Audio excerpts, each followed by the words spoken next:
Hey, John. Hey, happy Friday. Today's theme is on haunted homes. Ooh, okay. So is that the song? Is that the song Ah, home? yeah, no, like you would think home, right? Everyone would think, Yeah. so close to National Day, you're just gonna sing homes. Might as well, Ah, right? They can tackle the topic and the dates at the same no. time, right? But No. if anybody has been on internet lately, Mm. all you will see is Mm. Deadpool and Wolverine. Almost every Okay. day, every time I scroll, I see Deadpool and Wolverine, and I watched the movie, and I Mm. fell in love with all the songs in the movie. And tonight I'm going to sing one of Hmm. the songs. Is there a song in there to do with home? Listen, Hmm. I can guarantee you it's on theme. Okay, this is very sus. Okay. Okay, so John, if you Okay. if you know, join me in this song as well. I'm sure you know the Okay. song. Okay. Okay. Life is a mystery. Everyone must stand alone. I hear you call my name, and it feels like home. When you call my name, it's like a little prayer. I'm down on my knees. I want to take you there in the midnight hour. I can feel your power just like a prayer. You know I'll take you I there. hear your voice. It's like an angel sighing. I have no choice. I hear your voice. Feels like flying. I close my eyes. Oh God, I think I'm falling out of the sky. I close my eyes. Heaven help me When you when call you call my my name, name. it's like a It's like a little little prayer. prayer. I'm I'm down on down on my knees. my I want I to want to take take you you there there in the in the midnight hour. midnight hour. I can feel your Feel power the power just just like like a a prayer. prayer. You know I'll take you there. Ooh.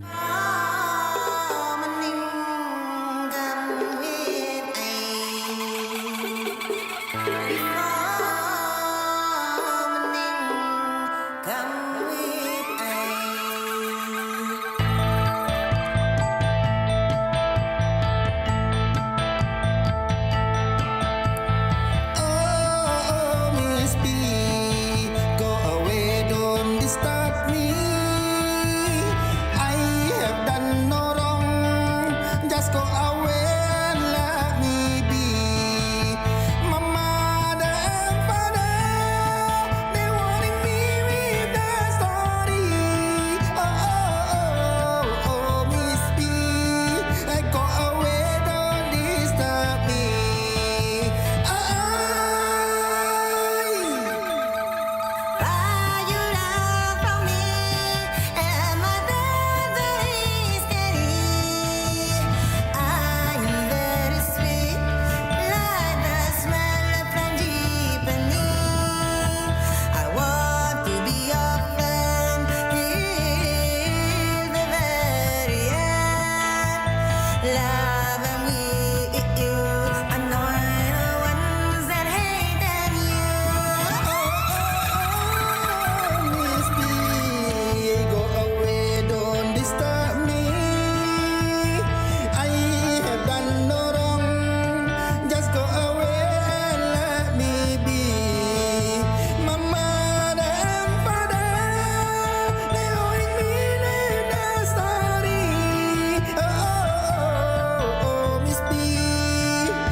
anyone here?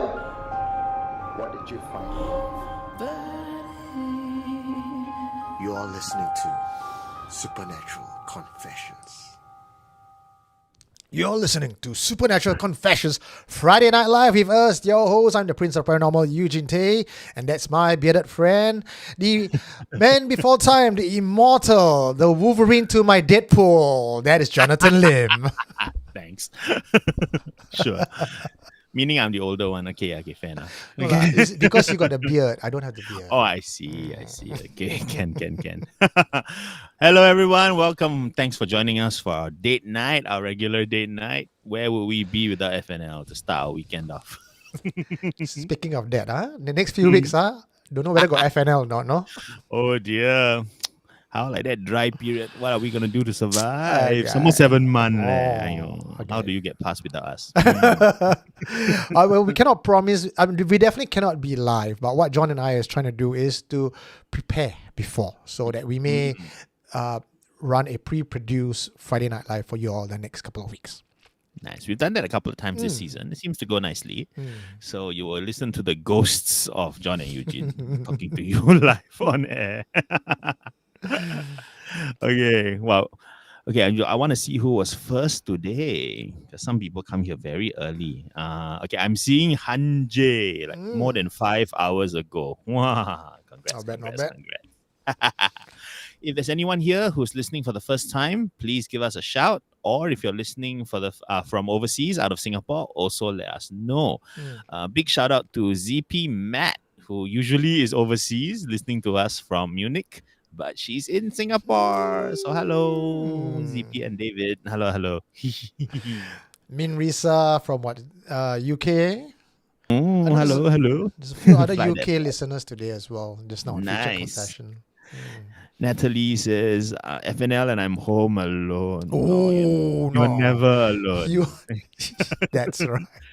When FNL is playing, all of them gather. Okay, so And, Michelle Yao, listening for the first time live. oh, wow. Yay. Welcome. Welcome. See, now you get to see the handsome face behind the voice.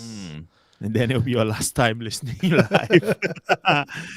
Daniel Tan also, this is my first time. Thank you. Yay. Sherlyn Ng, first time here. Been listening to your podcast on Spotify during the past few weeks during work. Wow. I hope you got some work done. We got someone who's on VPN from Beijing, China. Okay, we want people who are genuinely from overseas, not because you switch. Yeah. No. I mean, because China, you cannot go YouTube. So Oh my God. Fireplace would have to be on Okay. VPN in order to tune in. True. Okay, don't get arrested. Okay, yay. I can't tell if Dil Singh, it says, hi everyone from UK or hi everyone from UK. I see. Please let us know, Dil Singh. Carelessly. Maniac Gaming, thank you for the first Oh. big block of color of the night. Okay. Says, gonna miss you guys until the end of August. Oh. Okay. Carelessly from Malaysia. Curry Fight from Munich. Oh, Curry I Fight see was in another Singapore. She just got back to Where, Munich. where? Curry Fight. Okay. Our station has become Grace's stalker now. He's saying, I'm outside your window looking at you. So I think Safwan is outside my window as well. So it's nice to have. It's nice to have a stalker. Okay. It seems that our youngest viewer, youngest fan, is Stefan. He's taking PSLE this year. What? That's crazy young. Yes, That's yes. crazy young. Okay, please don't let this affect your exams. Okay. Oh, Kai from Switzerland. He went over to see his Hello. fiance. Oh, hello. You know Kai, right? The one where all the girls go gaga over him because he did a live with me and was it Tiong Bahru? Not Tiong Bahru, sorry, the other place. Peace Center. No, the Which one? Tangling. The one who was Tangling. at our live show. Tangling, yeah. The one at our live show. Yes. Okay, there's a flag here from Good Guys Fishing, and I cannot recognize the flag. Just before Kai, can you see? Yeah, the green flag with a yellow crescent moon. Yeah. Where are you, Good Guys Fishing? I'm very bad with my flags. Natalie live in Oz. No, the one that you don't know that flag. Also, you can guess where she's from. Also, Wow, a lot of first timers, huh? Gabby. Ogien Ridzin, my first live. Thank you. Michael Koo, he come here to learn how to read our oral. Oh, no. Please don't repeat anything you hear tonight in your oral exam. Okay? That will be an immoral exam. Because John Yeah. is here. Yeah. Indigo Porcelain, first time in Massachusetts. Hello. Wow. Okay. Maldives. Good guys fishing. Wow. Okay, that's a Maldives flag. I knew it. Okay. I knew it. Oh, fine. Okay. Gabby, If Gabby. Stefan- Gabby if has Stefan, where? Gabby got a $5. She put up a nice green box there. It says, coffee for these Nice. two handsome men. Kickstart my weekend. Sadly, no one within my close circle is inquisitive enough for my supernatural stuff. Gabby, that's why you have your extended family right here. Right here. There's Yes, right now, but as of right now, meanwhile- there's 220 of us. But meanwhile, Gabby, you should change your close circle. Okay. And another super chat from Fox Fu. Wow, eight. lucky number. What Lucky number. This is his 5th super chat. Eugene, I have horror photos to share again. Well, you know Please my send to number. Eugene. My number is 94594931. It's good for you to send your photos, your dick pics, your confessions. And if you want to find out more about the tour, you can go to supernaturalconfessions.com and then text me for more information. Yeah. So the official announcement is, if we are talking about the topic and you are inspired and you are reminded of a story that you want to share, please don't try to type it in the chat, because we will miss it and we will be very sad, because the two of us very FOMO, right? So please send the story directly to Eugene, and if it suits the thing and if it's not too long, we might even read it during the episode. That's right. Yeah. That's right. Alsatian saying first time on FNL, but watching from outside my window. You can't be outside my window unless you're flanking. You know, my curtain is also closed. What are you watching? Watch out, man. I'm on the 15th Okay, floor. let's explain these super chats. Okay, so for those of you who are new, right? Okay, these super chats that you see, these big color boxes, that is the best way to make sure that Eugene and I do not miss your message, right? Because the messages come too fast, too furious, and we're running around reading and stuff like that. We will surely miss some messages. But if you plonk a little bit of donation in, right, give us a big colorful super chat, we will definitely see it, we'll definitely read it out, and then we can go from there, right? And to do that, there is a $sign button right beside the comment. So if you are typing in messages, you can just shift a bit to the right. You click. Then you put some, you there. tong some money inside. Boom! Big box will appear, Yes. and we'll definitely read your message. Okay. Like what Chakra Gaming just did. What if I'm the one inside John's window? Inside my window. That's it. Inside my window means you're mine. Okay, you're never leaving. Right. I'm not a victim. I'm a trap. Or if you would like to do something more than just giving us a ad hoc donation, and you want something more committed, like a relationship between us, well, you can join. Guess what? These very important people who are our Patreons. Yay. That's patreon.com/supernaturalconfessions. A lot of features have been popping up on Patreon that allows me to interact with you, give you more stuff, and actually build an entire community in Patreon itself. That's something that's very, very new, and I'm quite excited to use its feature. To thank all our Patreons, and there's a few new names today. Yay. Sentient entities. Let's go. Elaine Chua, Tengku Alsatian, Mco Grim, ZP Matt, Queen Lai, Lim Tek Chuan, Alvin Sensei VL, Casey Chan, Alexa O, Janice Ang, Jacqueline N, Yong Kwan Yu, Han J, Jerwin, Dato Easy, Starving Jack, Hot Water Bottle, Sharon Ng, Herrick, Lim Si Huan, Elvin Lee, Hanni Fida, Michael Koo, Wandering Spirits. Okay, let me do this. Cannot. Oh, I got new names. Joel Go, Deborah Confield, Chia King To, Lida Hayden, LEX, Jess Neo, Jerry Fish, Bibi Teo, T Wee, 2 Cents, Elvin Lim, Kenny Polaris, Giant T, TTB, Juju Bay, ZP, Davindes, Gary Fu, Isaac Lam, Martin, Don Sia, 8A, Yao Siu, J, Karina, Yanni, Guyver Chang, Shiken Chong, Shaf Wan Zaina, T. Emilia, Samsunda Menon, Jin, Kelvin C, Yumi, Wykiet, Snoopy 8. Died. Restless Soul, Suchieto, Grace Chai, Candy Chia, Ron K, Jack Ong, Nicholas Poa, Buck, Richard Y, Lechmi, Julian Teo, David, Kabilan, Kochka, David Lim, Khan. New names, Stella Chan, Shalin N. New names on Spirit, Snoopy 8. New names in Sentient, Hanafida, and Michael Koo. Wow. Welcome. Thanks for joining us. Yeah. Come. Okay, Jason Lim got new super chat. You read. Why did the new tenant in the HDB flat always keep the lights on at night? Because every time they turn them off, they could hear whispers saying, 94594931. Well, I tell you, spooky, yeah. Yeah, If all the spirits get hold of that number, should turn my telephone number into a jingle. into a jingle, like the It's- Pizza Hut. Since we are talking about the Patreon, right? There's something that I just put up on the Patreon, and I thought it's pretty okay, freaking cool, right? What? Check this out. Mm. Good day, everyone, and this is a very special visual podcast episode for our patrons. Nice. And I want to read this book to you guys, Mysticism in Malaysia. Now, this book was given to me by SC community member Tien, and it's a very, very old book. I'm going to want to read it cover to cover. Every single word I'm going to read. Mysticism Nice. in Malaya by AGS Dun. That's it. You want to find out more? You got to be my sentient Patreon. How long does it take from cover to covers? I don't know. I'm not done yet. I just finished chapter 1. I'm going to put up, every few days. I 11 put up some. hours. Yeah. Okay, thank you, Dil Singh. Wonderful phone. 99. Oh, I like pounds. Okay, hi, that's your fox. Nice, foxy. Ooh, also, Dil Singh is from UK. So he's hello from UK. Mm. And Maniac Gaming is saying, Eugene, my name is Hanafia. Oh, typo. Sorry. I'll change. Yes. What do they call her? Hanafida, is it? I don't know what you call it. So Oh, yeah. Hanafida. Oops. Hanafida. Yeah. Wow. This Steffi is saying, Patreon list getting longer and longer. I'm worried for Eugene now. I die on spirits already. Please ask all your friends with long names, okay, to become Patreons. Or put their full name like Bin something. Full name, okay, yes. And you will be insulted if you not say my full name. Yeah. All right. So today we have for you stories from homes. And not just homes. I want to be a bit more specific. The HDB homes or the neighborhood. So today's story will have a bit of this kampong-like feel to it. Yeah. So macam heartland lah. Heartland. Nice. Because we say haunted home, I tell you, that one can run for 10 episodes. Too big already. True. Very true, very true.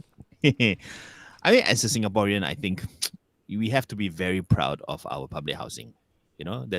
I've seen public housing all over the world and nothing compares to HDB. Right? This is not propaganda, right? This is a simple fact. It's pretty damn good. I spent my whole life in HDB. Yeah, I was born in HDB all the way till now. I think it's pretty awesome. And I'm sure they are very, very haunted. So, that's why tonight. Wow, okay. Okay, so tonight, because some of you have said last week when you heard an audio narration from our confessor itself, it hits different. So I'm doing my best now to get those who confess on the show to speak on audio as best as I can. So today we have 2 of this. Yeah. Nice. But our first one, let's go with an. Wait, let me read this before we go into the Okay. narration. This is Chikara. What if Eugene runs out of breath and suddenly there's another voice that helps him? I like that. Okay. Since you're talking about that, right? I just interviewed another Ajan. They're not even Ajan. There's a different term to them. It's more like a witch doctor from Ishan in Thailand, and he's a very grand master. And his grandmaster is even grander. And he says what the master do on off days when he's not using the spirit for spiritual work is to get the spirit to massage him. What? Can unwar. I'm like, then I also want to learn your path because I want to have the one to clean my kitchen, clean my toilet. I promise not to do bad things. Just cleaning the house will be good enough for me to learn this black magic. Sure. The price is very, very low. It's just your soul. Actually, that's true. They sold their soul. That's part of the price. Yeah, you might as well, right? If you're going to go through all that for it, you might as well get all the perks. Lah. Okay, Sherlyn Ng, thanks for your super chat. First super chat. She says, I'm going to listen to it as a podcast now because I don't think I'll be able to sleep after this. You mean the... Someone mentioned that my voice is cracking up, or my mic is cracking up. Is it okay now? Is it better? I think I was bouncing around on my bed just now. You're bouncing castle, are you? Yeah lah. Okay, but as long as my sound is consistent, I'm happy. Okay. All right, who's gonna do the first one and tell us a little bit about it, Eugene? Okay, first one was sent to me by Adora. Adora is one of our confessors a long time back. And she says, hey, you're doing something on HDB stories. I've got a story for you regarding a HDB block in Tampines. It's a new HDB block. And this is one of those blocks that you can rent. So within the BTO cluster, there's always like a couple of blocks that is just meant for rental units. And for some reason, rental units are generally scarier in the way they have their layout, if you notice. And this one is no exception. I felt it's a pretty kick-ass short confession to start off today's. Okay. Who want to do? You or me? Both can. You do lah. Or we scissors, paper, stone? We scissors, paper, stone. Okay. Okay. I cannot see the screen. Okay. Ready? Scissors, paper, stone. Cannot. Okay, I lose you. Yeah. So does that mean you read? Okay, you read. Okay, I read. Oh, loser read. Okay. I wasn't sure whether it's winner read or loser read. Okay, you read. You read. How the? Okay. How the?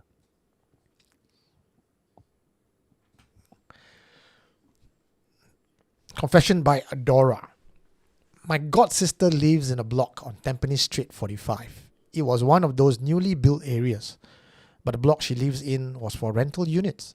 If you know these blocks, they are not designed the same way as other units. From the lift lobby, I had to walk zigzag along the corridor to reach her unit. At every turn, it feels like a jump scare could happen at any moment. I try my best to visit her only during the day, but unfortunately, one time she called me over to Lepa at night because her husband was working the night shift and she was with a baby. At about 3 a.m., I left her house. I was a bit scared as well, so I asked her to send me to the lift lobby, past the zigzag maze. Reluctantly, she agreed. We got to the lift, safe and sound, but as I was waiting for the lift, I smelled something pungent that came right out of nowhere. It was not coming from any of the houses, because we would have gotten a whiff of that along the way as we were walking. But this smell came out of nowhere in an empty lift lobby. And to be precise, it was just at a specific spot in front of me.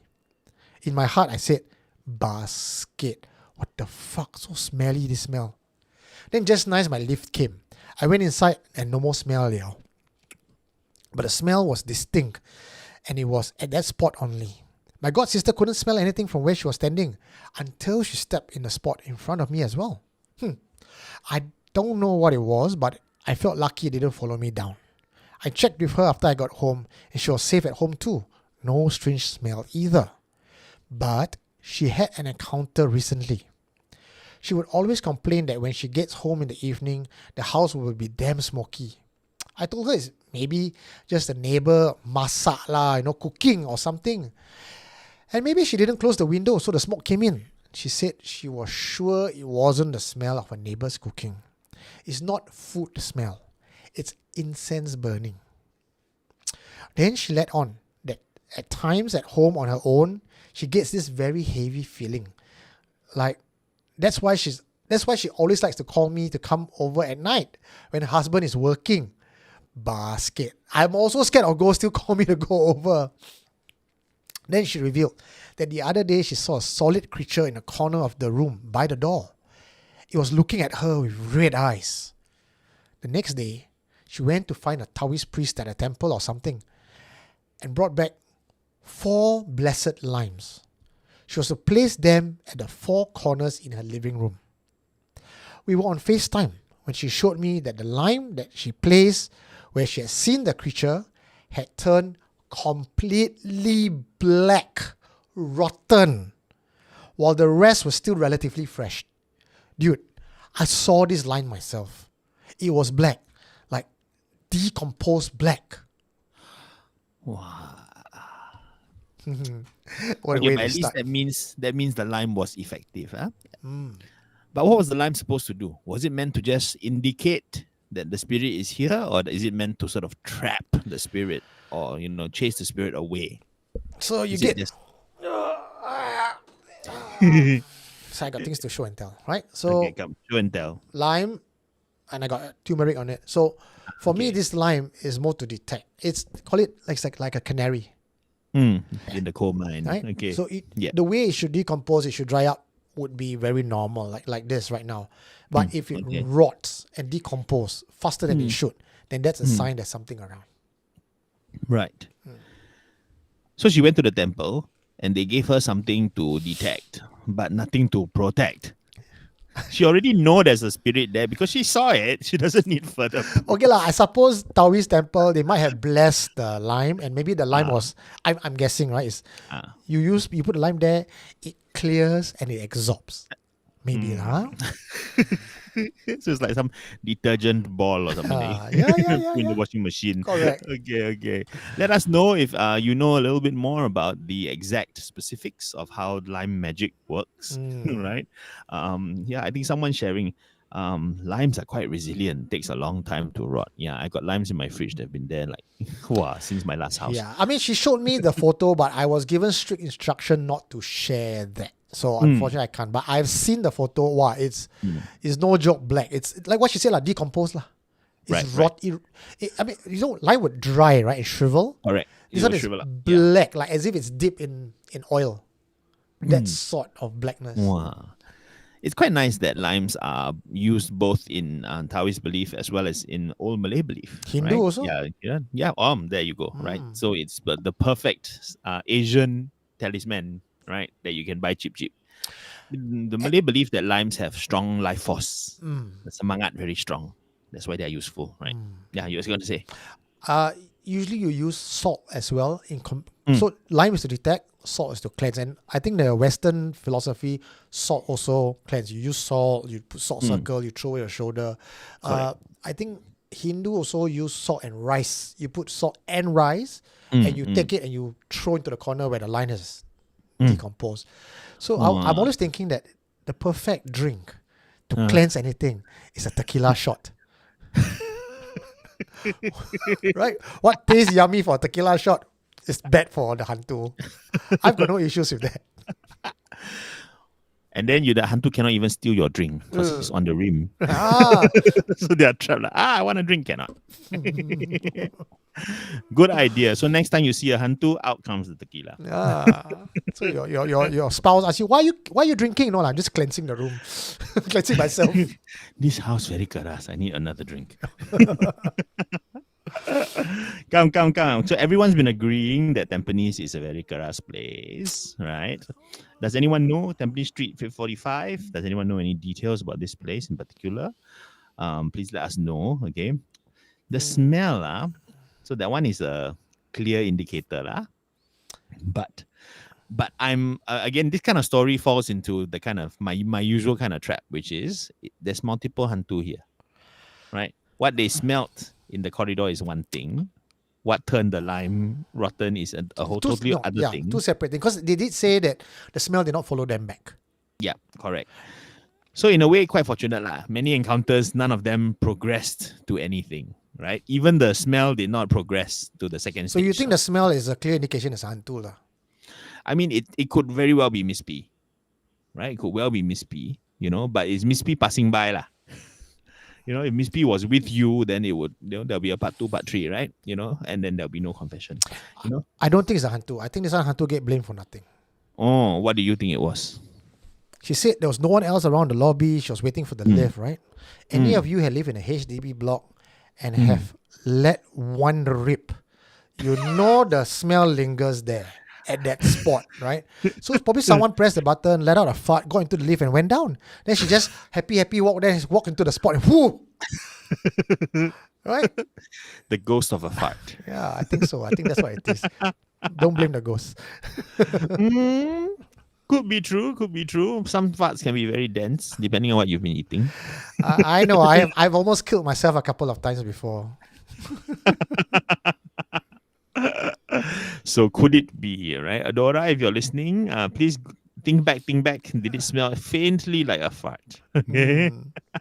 If you are out with me, anyone who's Supernatural Confessions listening to this now, and I start blaming the hantu, it might be me who just let one go, and I just I think the hantu is here. Let's go.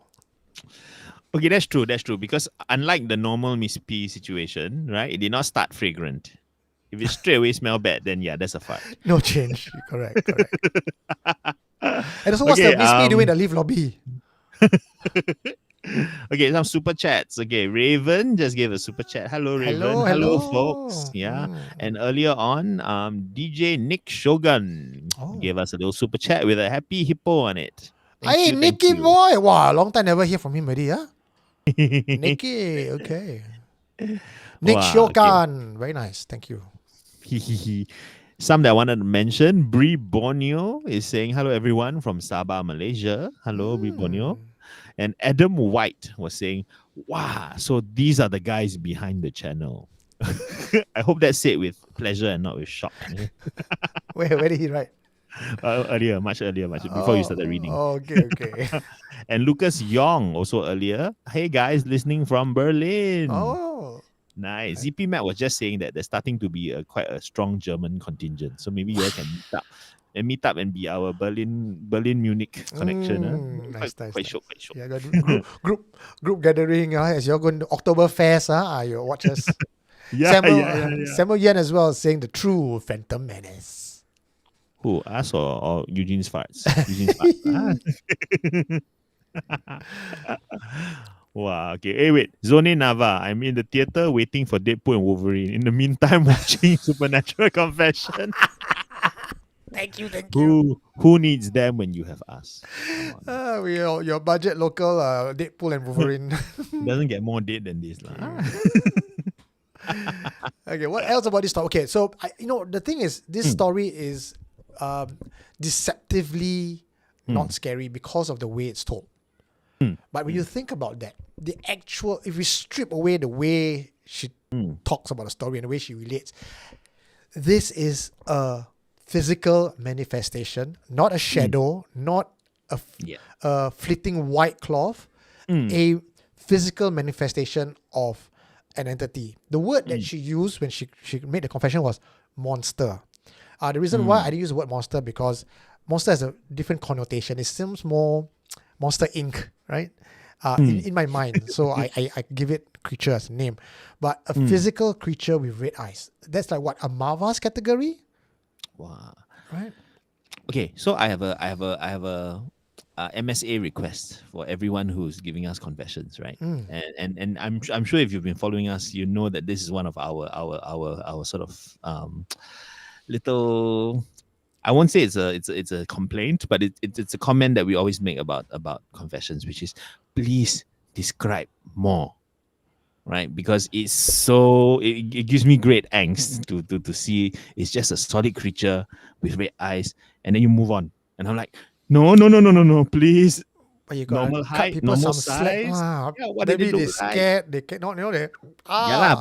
But the fear over. Now I'm remembering, right? So here's a chance to sort of remember in detail. Right? I understand if it happened 2 minutes ago. Yeah, okay. I'm not asking for a lot, but it's been some time. At least tell us things like height. Was it a sharp, clear thing? Was it how solid is solid? Right? If you tell me solid, I assume okay, it's not opaque, but it could be anything. Right?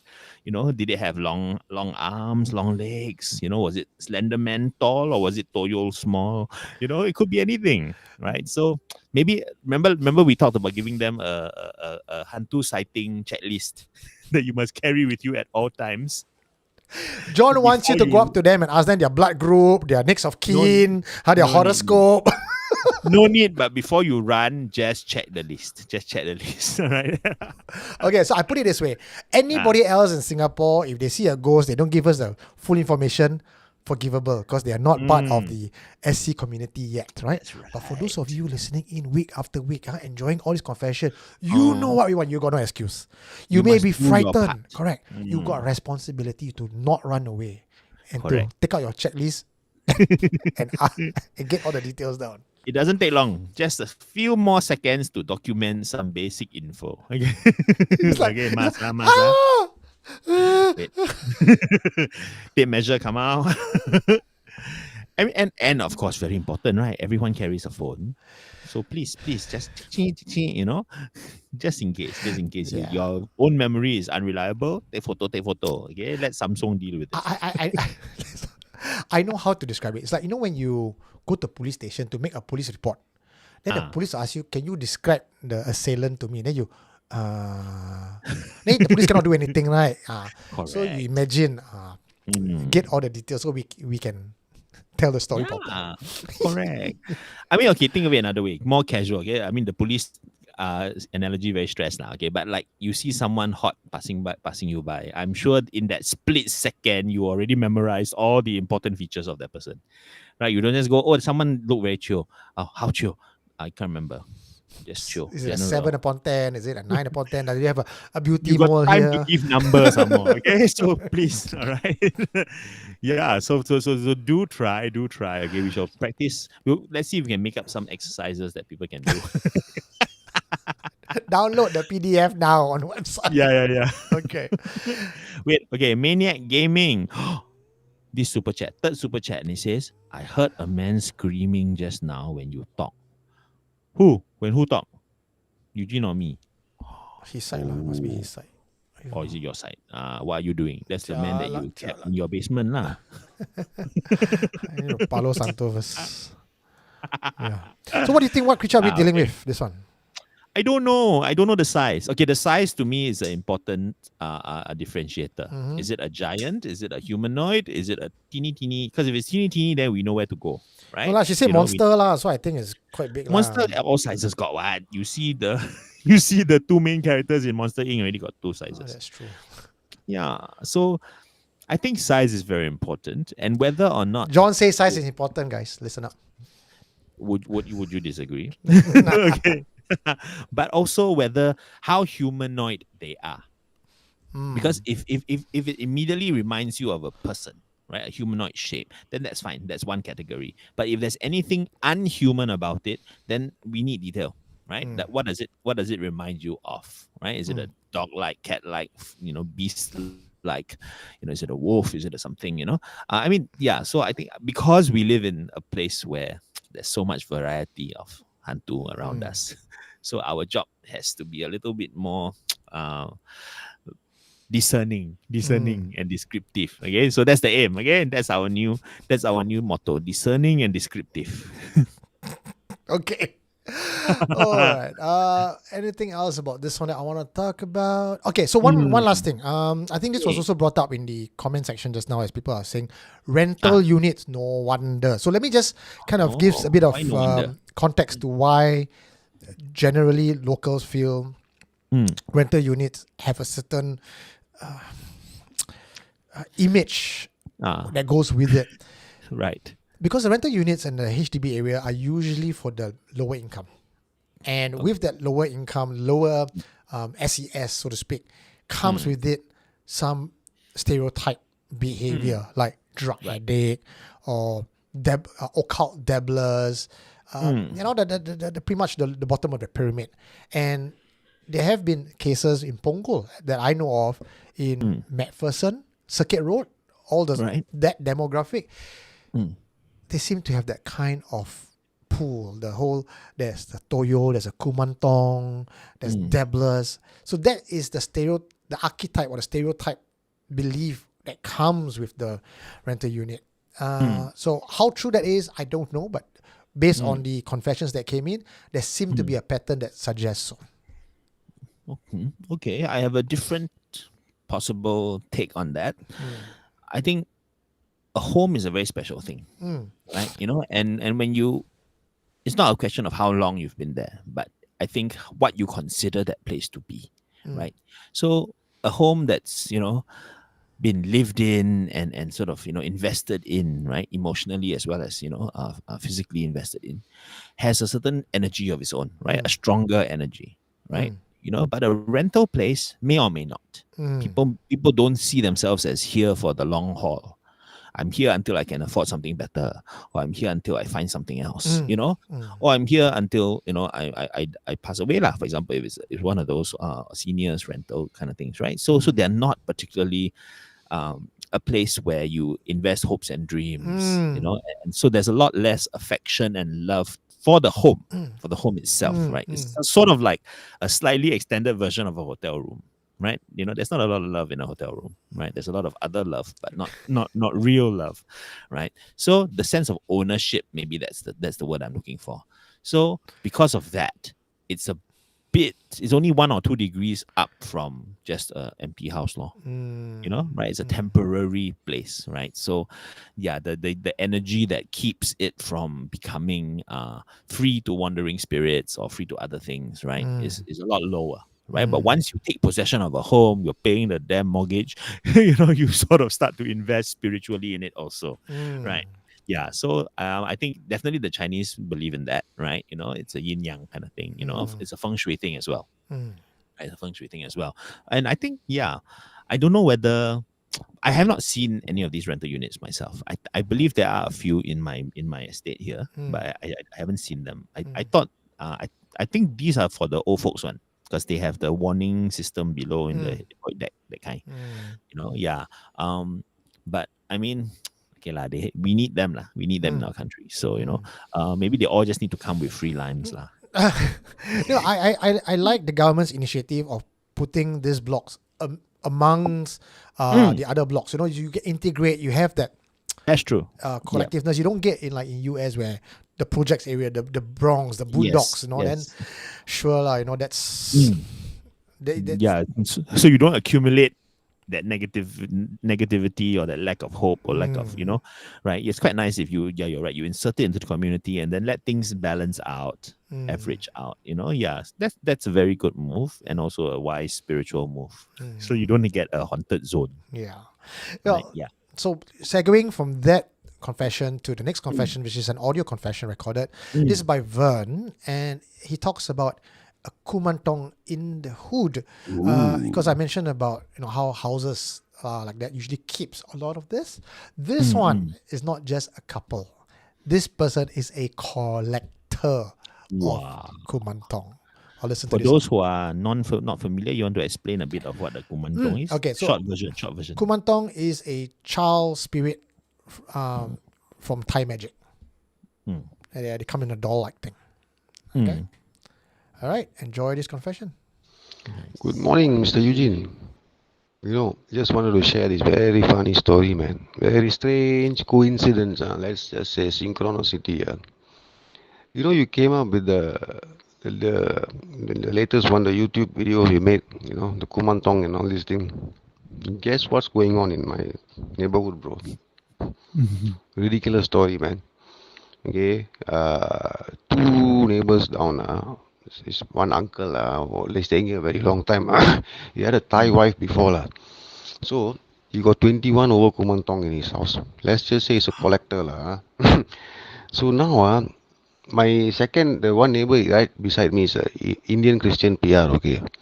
So what's been going on is that lady doesn't know about this thing. She doesn't know this uncle has this kind of thing, okay. Indian Christian PR. So, she's been experiencing haunting in her house, okay. Like sudden sight, she can see visual, young children zoom, just running around.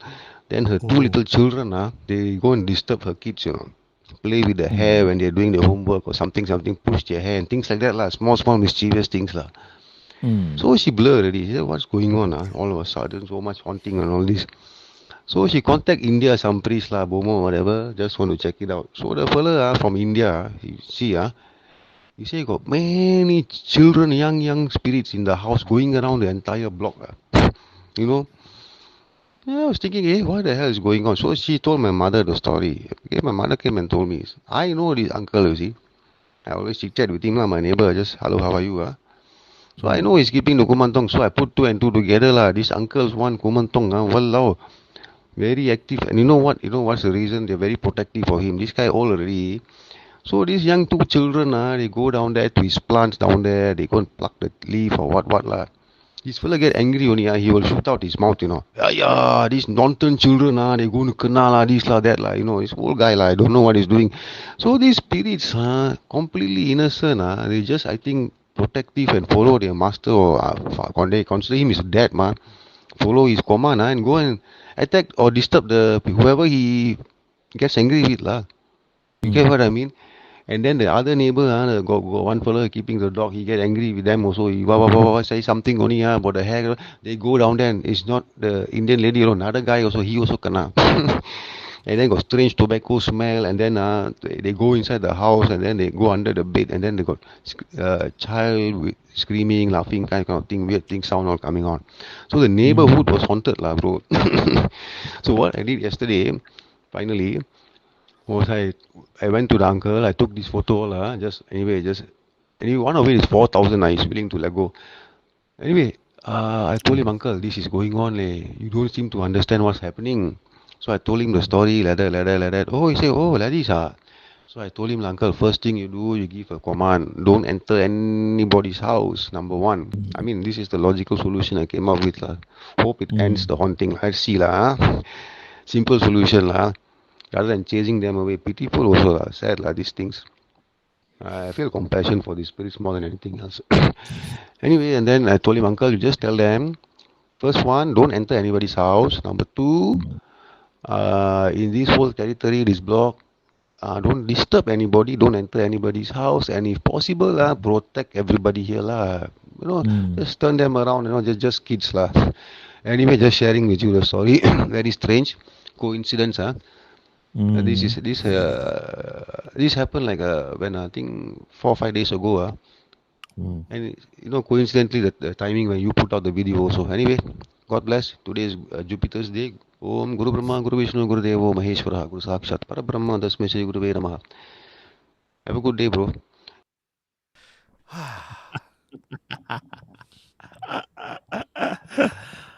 I like this guy, a fellow sympathizer. Thank you. I thought you would. Be kind to the ghost children. See? Okay. I think I can recommend the ultimate solution, right? Because he says it'll be nice for them to not only be disciplined, right, but also to be persuaded to protect this area instead of invading the neighbors and disturbing them. Protect them all, right? And I think that to me sounds very, very reasonable. But the only way to get there is for the neighborhood to adopt them. So a shrine, a public shrine, not in their house, but something that the various neighbors can contribute to, and then that makes the whole area their sort of zone. I agree with you. There are old neighborhoods like Toa Payoh has a very big shrine that became part of a cultural identity and a tourism spot. Spooner Road has shrines behind. Most old estates where the old folks believe and understand such practices usually have a shrine under the void deck somewhere, the Tua Pek Kong, the Wandering Spirits, they would have it. Try these days, BTO, 7 months when people start burning already, people complain. You want to put a shrine? Very tough. That's why it's losing a lot of this flavor these days. Put in the community garden. Sure, got community garden. In the middle of the garden, put one decorative shrine. Then under the banana tree. Sure, then they cannot complain, right? I mean, definitely, if HDB or whatever is discouraging shrines, then that's a bad move, right? Because that's something that you cannot negotiate, right? Every time I see a shrine, straight away I think, oh, someone has successfully negotiated something. A contract has been drawn up. A deal has been struck, and that shrine is a sign of mutual respect. So you cannot get in the way of this type of things, right? So from one MSA, one ministry to another, please do not be too strict about shrines. But at the same time, if you are in a shrine situation, then for now, just be clever, be sneaky with it. Is it we have to go to Parliament and lobby this, is it? Yeah, I think we have to. Yeah. Put out a white paper then.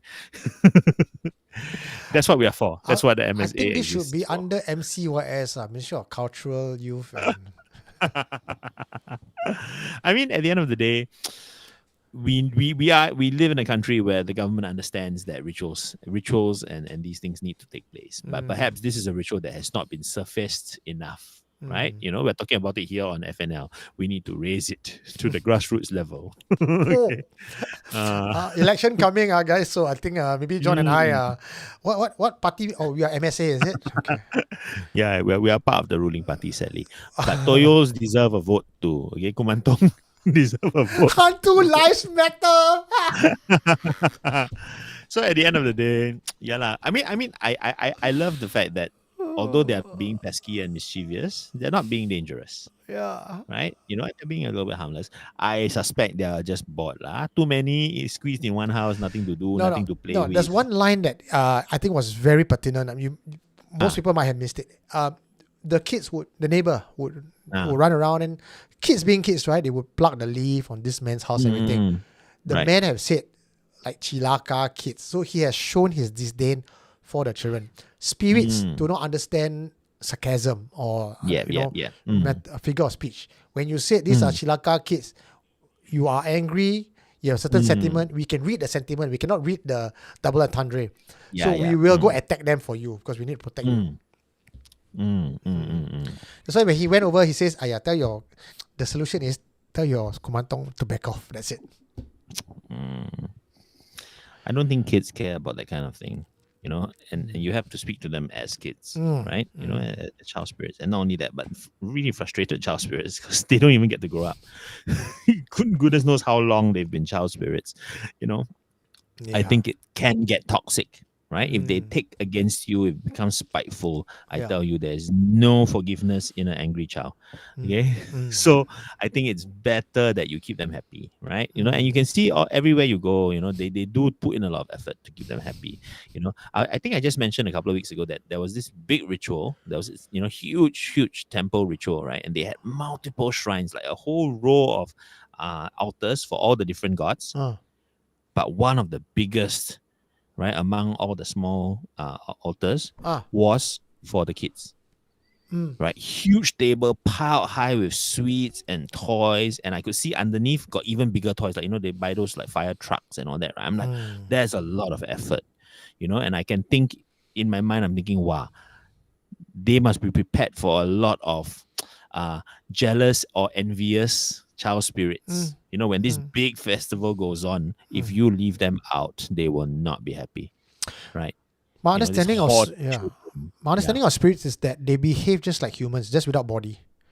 So you can imagine an angry child or a jealous child, but now with no parental control, runs rampant. Yeah, that's how it is. Orphan children, right? And delinquent, probably because no one's there to teach them how to be, sociable and live in a community.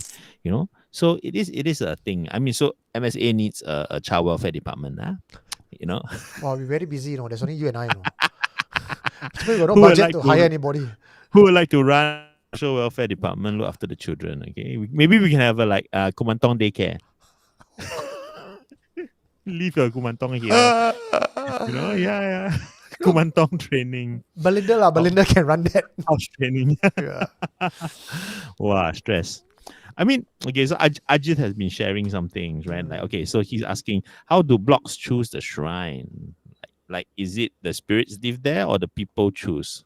I mean, the shrine has to come as a gesture from the community, right? Because it's our human promise that we acknowledge you, we want you to be part of this place, and we will take care of you, by making these offerings, right? But at the same time, it also means that, this is now your zone, right? Be here, do not be in my house, please, be here, right? So it is both a control as well as an act of commitment, right? And generosity, right? So do it lah, just do it lah. Then if the government remove the shrine, then it's their problem. Swear. You touch a shrine, right? See, that's it. Correct. Wow, I like this. I like this one. I like this one. Okay, I mean, you have nowadays at neighborhoods, you have the burning bin that's permanently placed there.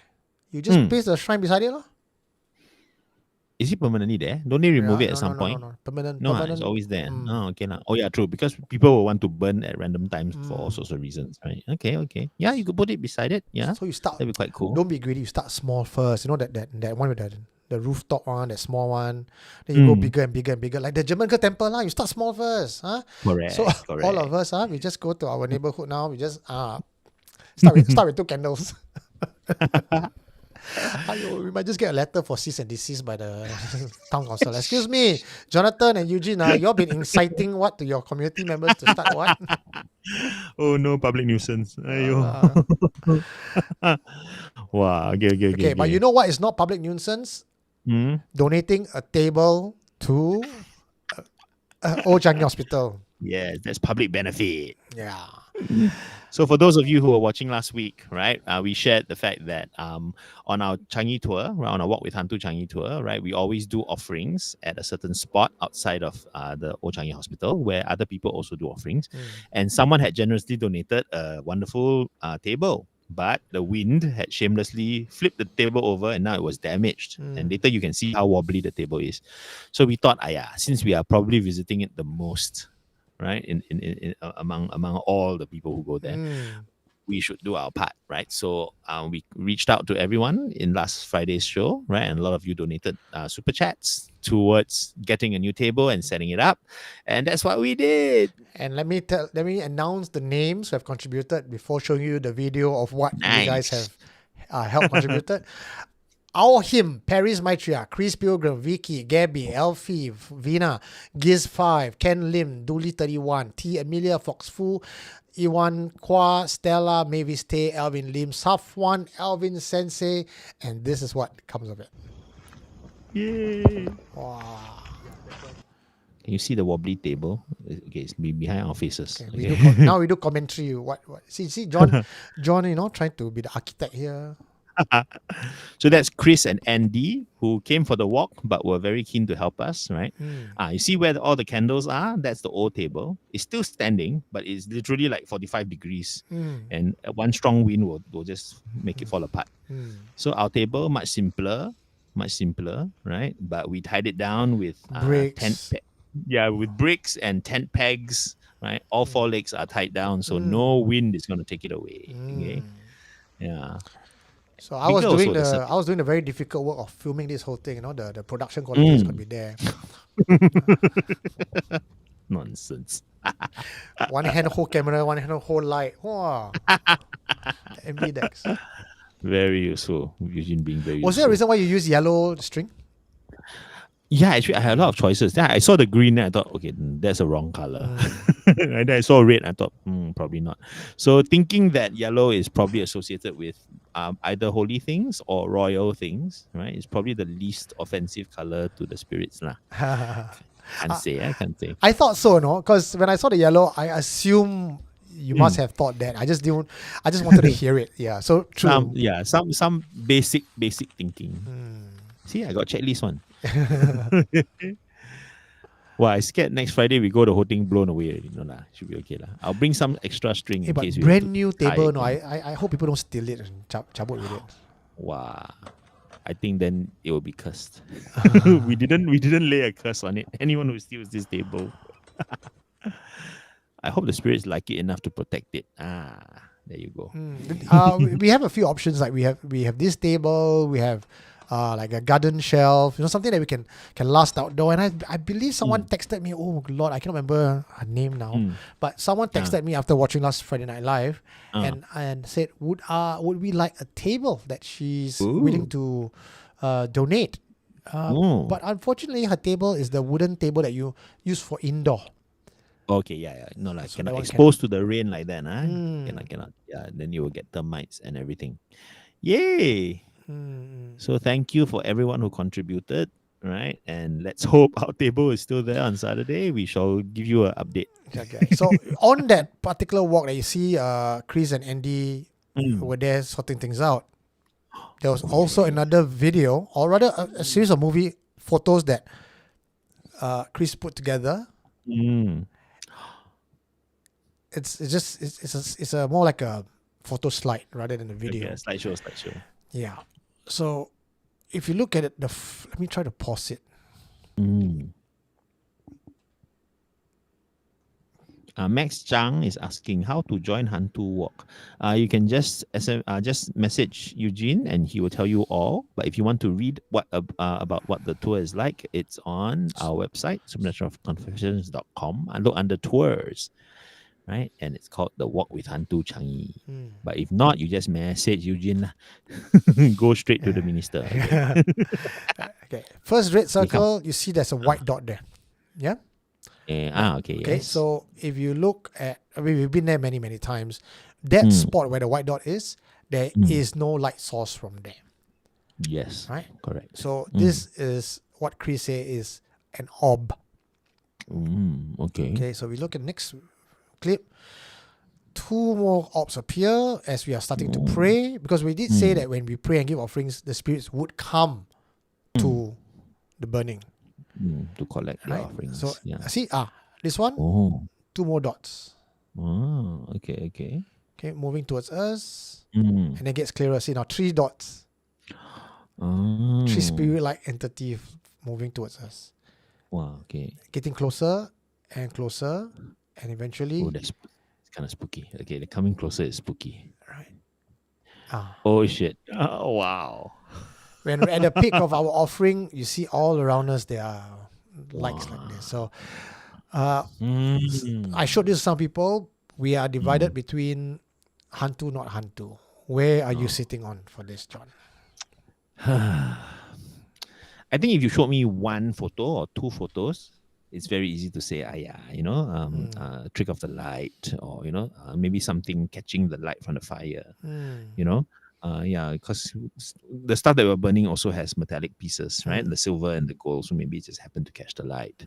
The far away one, the first set, you could say, oh, maybe it's the motion sensor from the hospital, although it's red, the light is red, but still, And the you could say position is further to the right as opposed to where we saw. that's true. Yeah, but I think in a sequence, wow, it's a little bit harder to debunk. I like the idea that they are gathering, right, increasing in number and getting closer. I think that for me is what pushes me towards wanting it to be true. Let's put it that way. I can't prove it, I can't disprove it, but I certainly would like to think so, because we are the ones making the offering. It would be nice to know that it was appreciated, right? Although a bit creepy lah, but still, Okay, where do you fall, Minister? Well, before I tell you where I fall, let me take a look at what others people have said. Fireplace, I like Fireplace reply. Fireplace says, confirm hantu lah. Like that also need to debate. Like no debate for Fireplace, it's just straight up. Michael Koo says, this photo makes my hair stand no matter how many times I look at it. Ange is asking, did anyone at the walk saw the lights with their naked eye? I think we're all busy with the offering. That's why. Michael Koo, it really looks like they're just hanging out. Minrisa, I believe it is the hantu. Hey, do a poll. This is a great time to do a poll. Okay. Yeah, do a poll.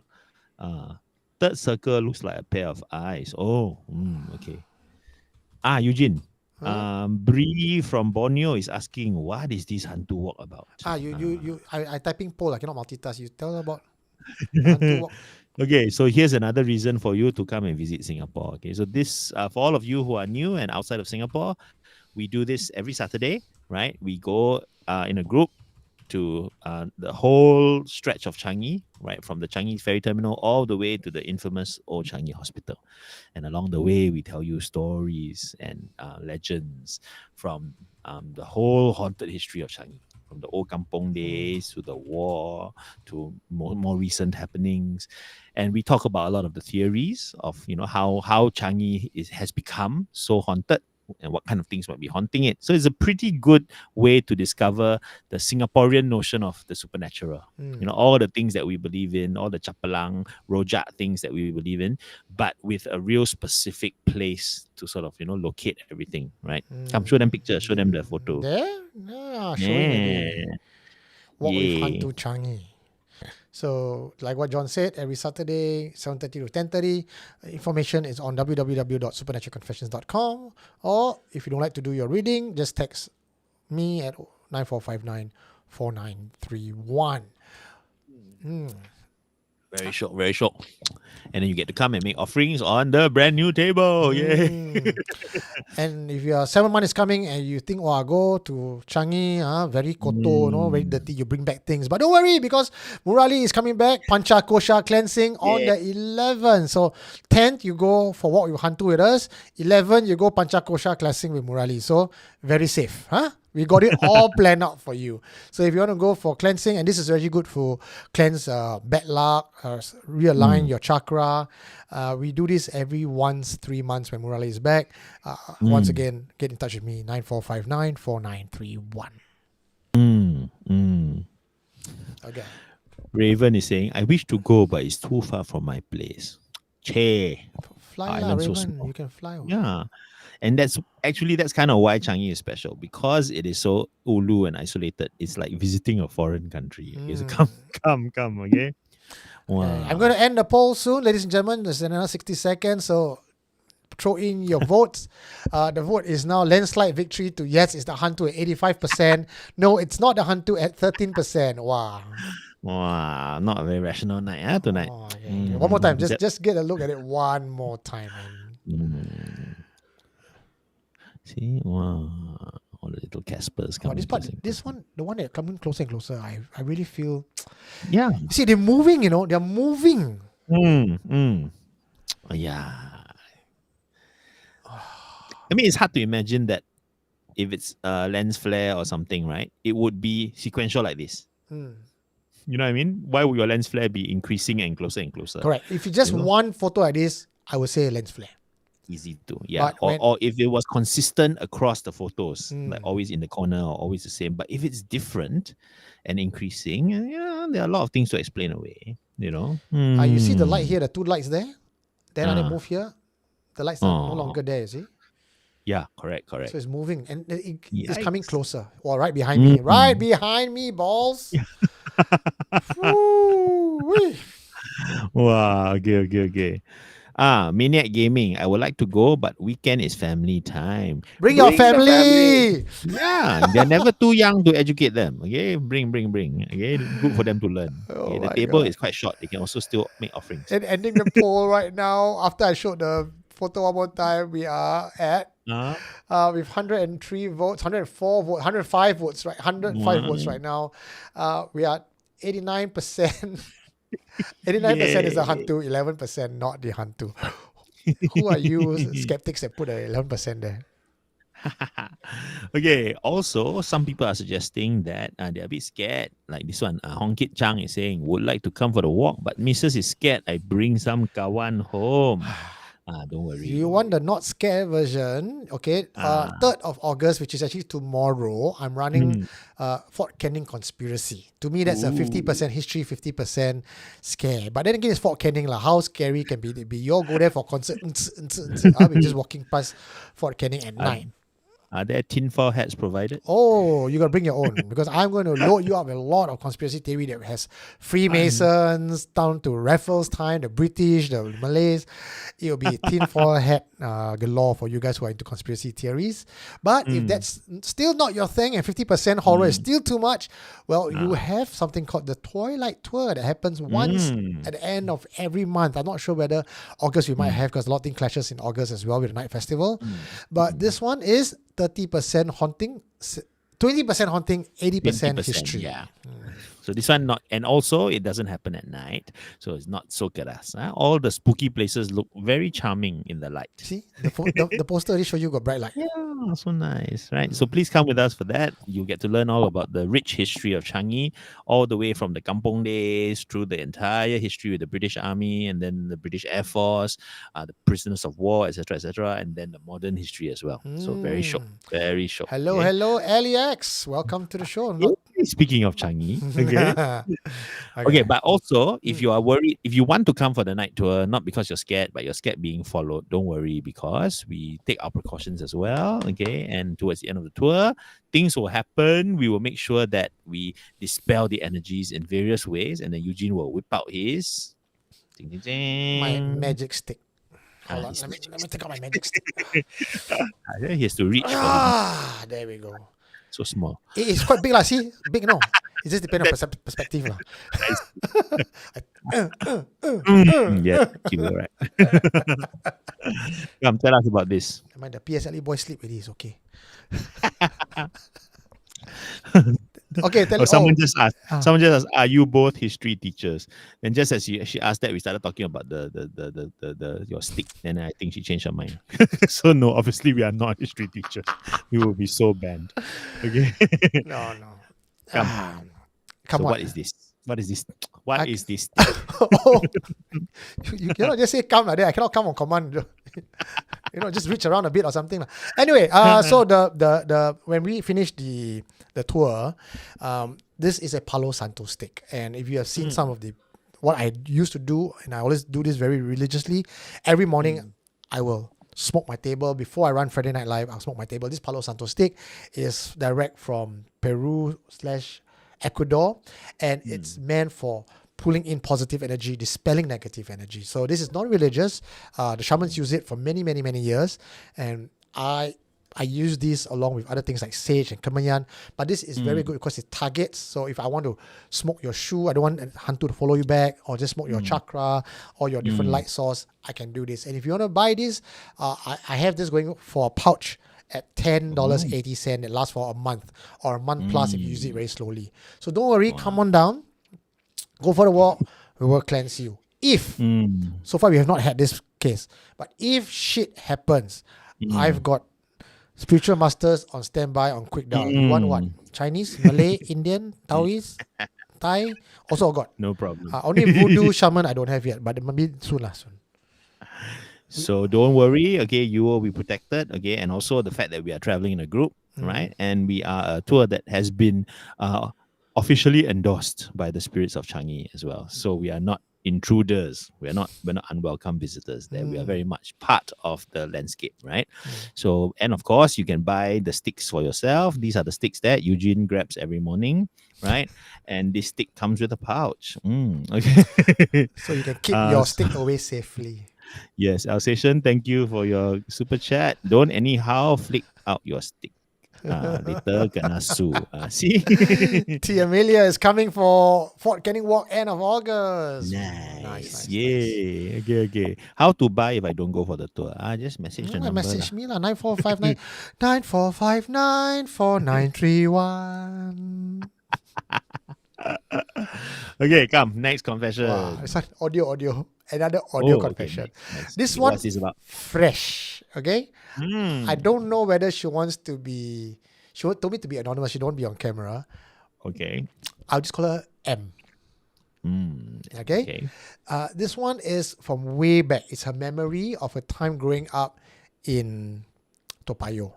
Today, she's 45. This happened when she was in primary 3. Okay. That's about Wow. 35 years ago. Okay. Yeah, but it's Toa Payoh neighborhood. And she talks about the neighborhood, the built up and everything.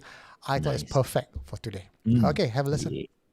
Okay, I only hear ghosts twice in my life. So this is the first time I heard ghosts. I was about P3, P4. So every night, okay, I stayed in a 3-room flat growing up. So there was a period of time, every night about 2, 3 o'clock, I will hear people crying. Okay, when you hear it, right, it's not like, okay, you know when you turn on the radio, it's like, you know it's a radio.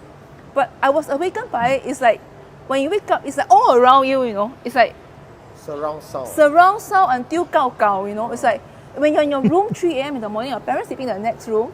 You know, you're a primary 3 kiddo, you know. So it's just surround sound. It sounds like baby crying and a woman crying. So it's a woman and baby kind of crying. So first night, okay, then I tried to sleep. Cannot because it's so loud. It's very sad kind of crying. It's like really, you know, it cannot be a cat, right? Now looking back. So second night continue. Then up till a certain time, I went to my parents' room and sleep with them. Still I could hear. But strangely, my parents couldn't hear. No, they were sleeping very well. Then I went to school, okay? Because I studied in Lee Ko Chuan Primary School. It's called the Old Folks Home now. It's in the neighborhood. So I went to check on my classmates. And a few of my classmates actually stay in my block. Apparently some of them also heard. And their parents also couldn't hear. Yeah. And it's always the same time, about 2, 3 a.m. And it's very, very sad crying. It's like, oh, that kind. Oh shit, I tell you. So then later, one of the classmates told me that, oh, my mommy say it's a cat. Then I came home and asked my mom. My mom said, yeah, it's a cat. You know, so she said that. So I said, okay, lor, cat lor, you know, cat lor. Then so over time, you sort of get used to the sound. I couldn't remember whether I got used to the sound or eventually went off. Okay, so many years later, I talked to my mom about this. My mom told me actually it wasn't a cat. Yeah. So apparently all the aunties, you know, like they would all go and pick up their kiddos, all in the neighborhood who go to the same primary school. Yeah. So they all apparently said, oh, my daughter said this, my son said this, right? Then they all knew that it was related to something. Yeah. So they decided to just coin that it's a cat. When I grew up, I think when I was in uni, okay, so there were some constructions going on at the void deck. Initially, our void deck had a lot of shops. But they somehow decided to just get rid of all the shops and just convert to an empty void deck, which ultimately became those elderly care centres. No, right at the corner of one, I'm not sure whether is it because there's this power station. So there's this power station there, and then there was a tree beside the power station. Maybe it could be the electromagnetic vibes, I don't know. So there was a tree there. I heard adults told us that before the construction, before they gutted out all the shops, right, there was always this lady carrying a child standing under the tree. So I was like asking my mom, could this lady and the child be the same person who cried every night directly? If you go and look at the street directory, okay, my house is block 169.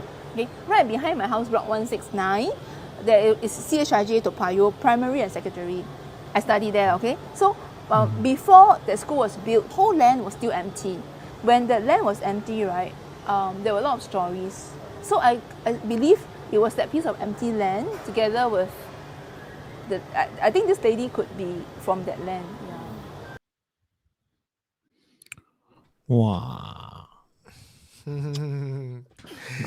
got history, this one. So we have one others, one Indian, and one Chinese confession. See, I tell you, very Singaporean, all the hyper local slang all come out. Gao gao all come out. This for National Day, that's why. Very neighborhood. Wow, okay. So what's your take on this? Knowing that, okay, so my tour guide exam, I did my research on Toa Payoh. And I have so much respect for Toa Payoh after learning its history. From what I learned, Toa Payoh is the original gangster town. They were the ones who...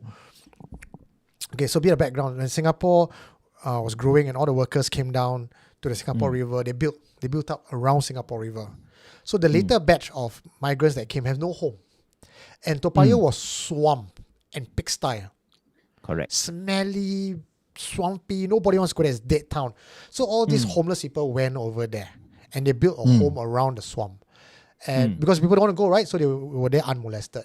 But police don't even dare go there because they were all controlled by the triads, the various dialect groups. So they got the 5 temples there. That 5 temples is basically, each temple was created by one gang affiliate. Oh, okay. They live pretty much in harmony because when you got no money, I got no money, we basically not going to fuck each other over, but we will be in defense against the outside world, which is the rest of Singapore. Right, okay. Wow. So when police come in, they cannot whack with stones, everything, the glass will break, so police don't go in. Right. Then Singapore say, hey, we need to build a new neighborhood. We need to build Queenstown, very nice. Where do we want to build next? Somebody says, let's go build a Toa Payoh. Of all the people they disturb Toa Payoh. So Toa Payoh pushed back. So I see. the first community ground up initiative, Toa Payoh.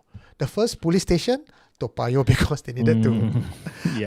So there's a lot of first in Toa Payoh. And I felt, if we talk about grassroots initiative, bottom-up approach, not top-down initiative, Toa Payoh is that place. Right.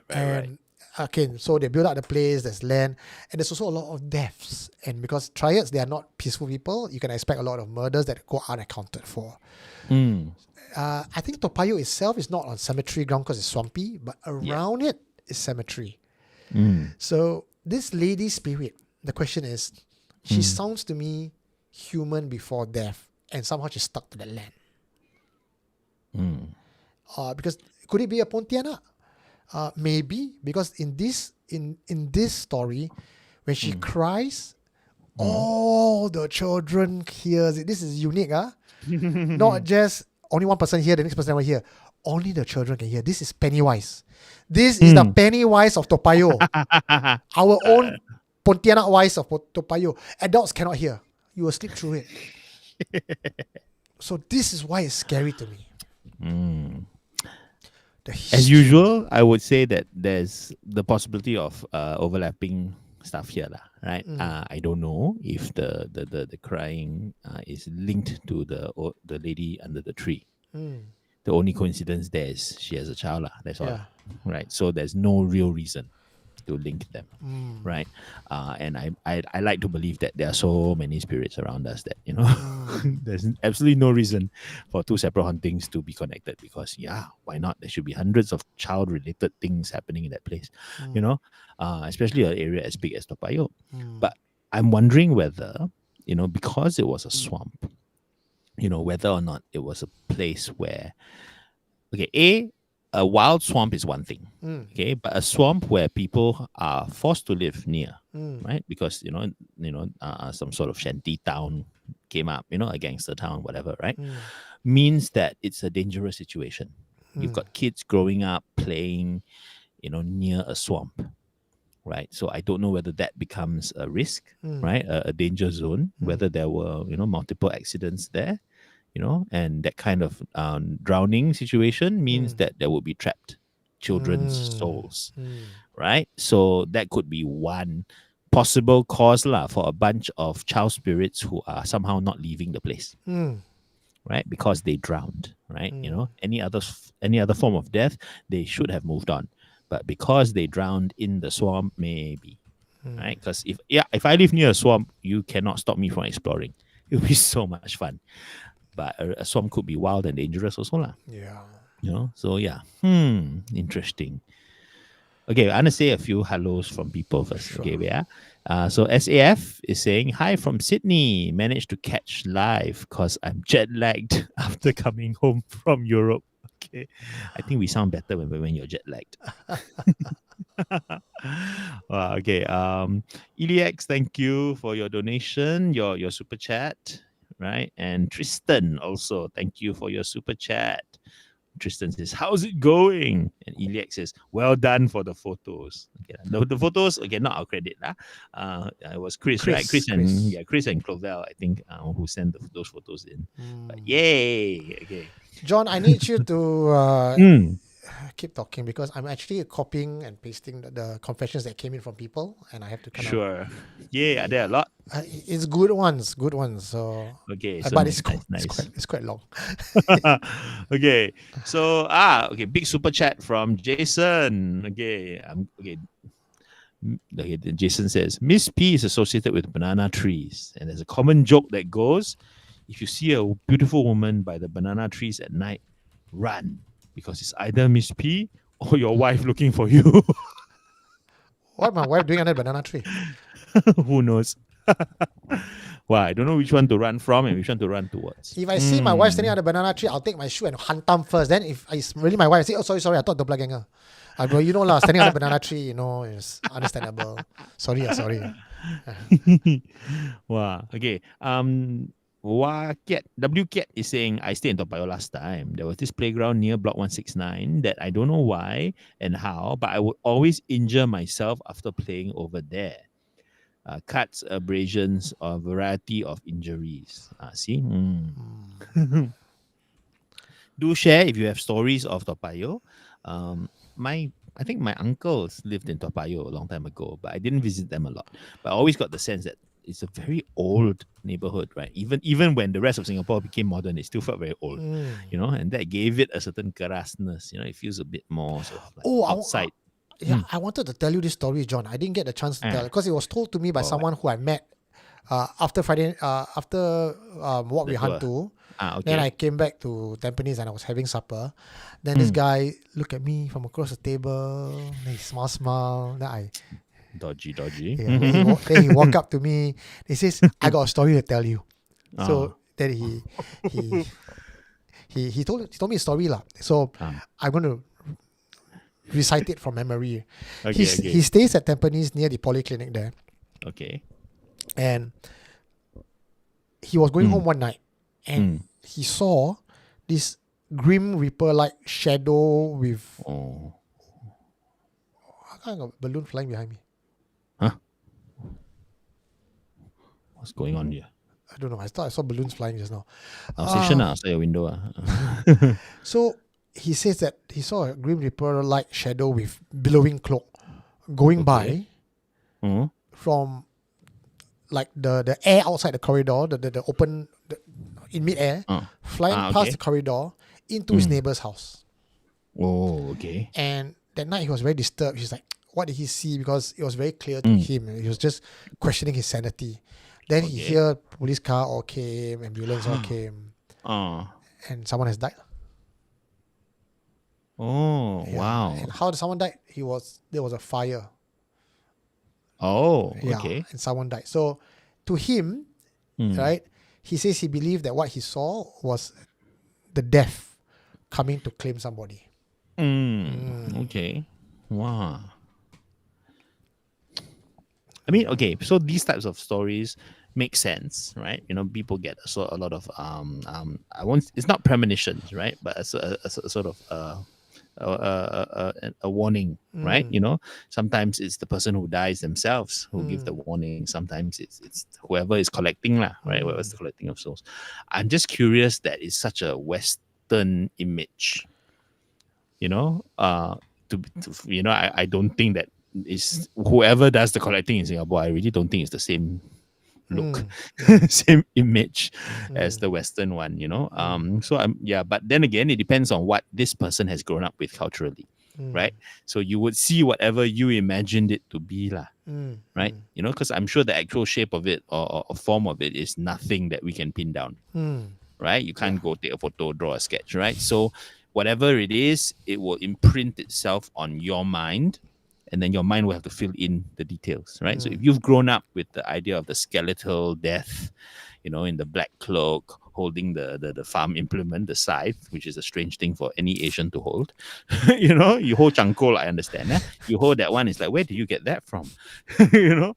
So yeah, but I think if you grew up reading those books and watching, you know, Western films and all that, then that will probably be the only image of death that you have Yeah. in your head, right?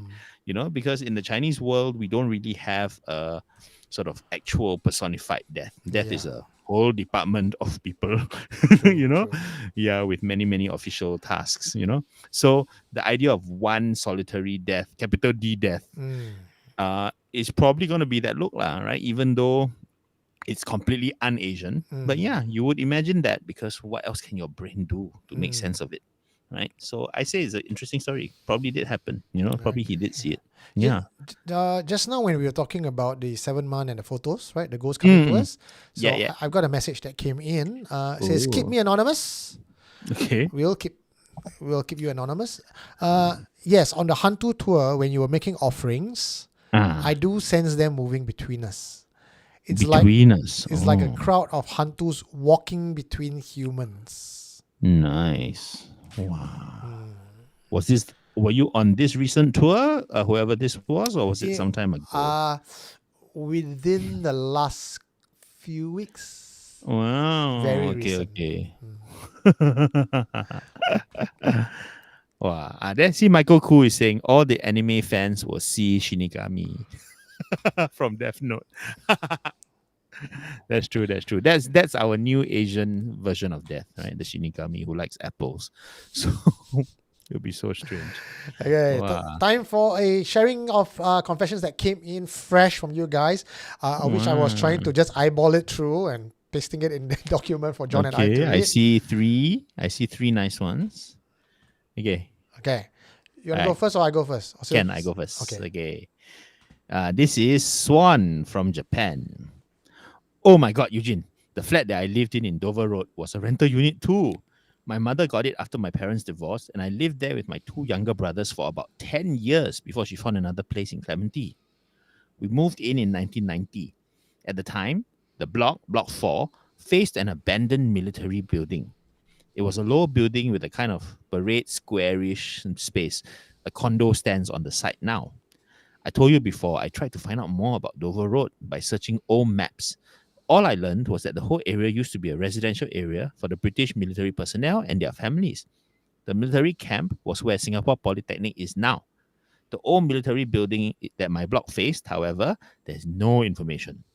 On maps, it was always represented as an empty site. But I swear, anyone who lived there when I was living there, which was 1990 through 1999, will remember that place. There was a hole in the wire fence that someone cut so that anyone could get into the site. I've only gone in and walked a few steps, never dared to actually explore the old building. It looked so abandoned and creepy. I always thought my neighborhood was quiet, but I got used to it.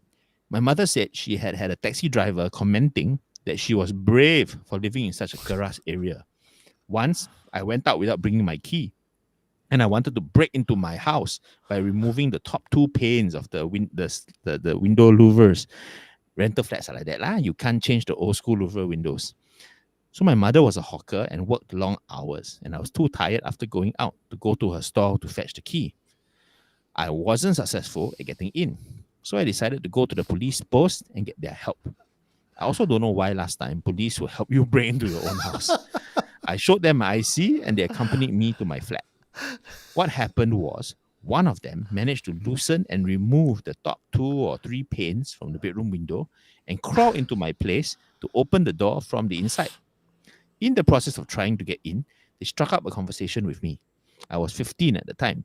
They asked me if I felt okay living in this block because they hated having to patrol it at night.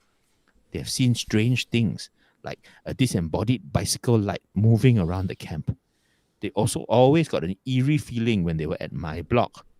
I was amused and didn't think much of it. Until one night, when my mother woke me in the middle of the night and told me to go with my brothers in the living room. I did as I was told and found the older of my younger brothers, who was 5 or 6, awake and sitting cross-legged, staring at a spot on the wall. He looked serious and focused. I asked him what was wrong, but he didn't reply. I sat next to him as my mother performed some prayers and recited the Quran. I didn't see anything, but I heard it. It sounded like a dog howling. After a while, I realized with a chill that it was unnatural. The howl was high-pitched and very long. I suppose if a dog had very strong lungs, it could make such a sound without stopping. But I felt chills. My neighborhood didn't have any stray dogs. We fell asleep to the sound of our mother reciting the Quran. She is one ballsy woman with strong faith. She was annoyed that our peace was disturbed by this creature that we couldn't see and was determined to inflict the holy words of the Quran on it. The next day, she poured the corridor with water that she had recited verses over. She said when she was awoken by the howling, she could feel a strong presence just outside the bedroom door. That was why she felt the need to move us to the living room while she stayed in the bedroom to pray. Got some more. Okay. Then I was awoken. I was awoken by a soft touch on my leg. I sat up and I stared around, calling out, "Gaji, is that you?" I saw a soft shadow at the corner of her room and I started crying again. I believe it was my sister popping in to say goodbye. The shadow was only there for a split second and I held on to the thought that it was her. Later, I was told to wash her necklace. Is it? And no, lah, this is different the wrong story. Oops. Anyhow, pissed. Very lousy, this DJ. Okay. Yes. Oops. So we ended on, that is why she felt the need to move us to the living room while she stayed in the bedroom to pray. I see life, Okay. you know, sometimes very. Okay, my turn. Okay, come. Confession by Vidya. Oh my God, Eugene. The flat that I live in Dover Road was a rental Same unit story too. lah. It's the same story. Eh? You cut and paste the story twice. Alamak! Salah. Oh. Yeah lah, you. Feel. Eh, no. That one was Vidya. Ah. This one then from Swan. Okay, so that was a story from Vidya. Vidya. Okay, the one with the howling. Okay, the dog with big lungs. Okay. Oh, Lord. Now. Okay. Cool. Let me copy properly and paste properly. Nonsense lah, you. Okay. Okay. Wait. Soto mate. Okay, but this is what we're dealing with. Okay, but it's nice that people are sending in fresh confessions. Okay, Okay. it's quite short. Okay, So just now one was Vidya. okay. This is Swan from Japan. Okay. Hello, Eugene. Good evening from Japan. Watching you and Jonathan right now on YouTube. I was in Singapore late February, early March this year, attending to my late sister's affairs after she passed away suddenly from heart attack on January 5th. She was all alone in her apartment, but fortunately she was discovered only about 5 hours after she passed. She was due at the hospital for dialysis but did not turn up, and the hospital immediately took swift action by contacting her neighbor and subsequently the police. When the police arrived, they found her in the bathroom. I was not able to travel immediately for her last rites, and one of her close friends arranged and executed her funeral on my behalf. I arrived in Singapore on the 49th day. After the ceremony at the temple where I received and then placed her urn into the niche, I returned to her apartment and slept on her bed with her necklace which had been returned to me by the police on my chest. I hadn't washed it, and I smelled her last scent on a gold necklace and pendant. It smelled of sweat.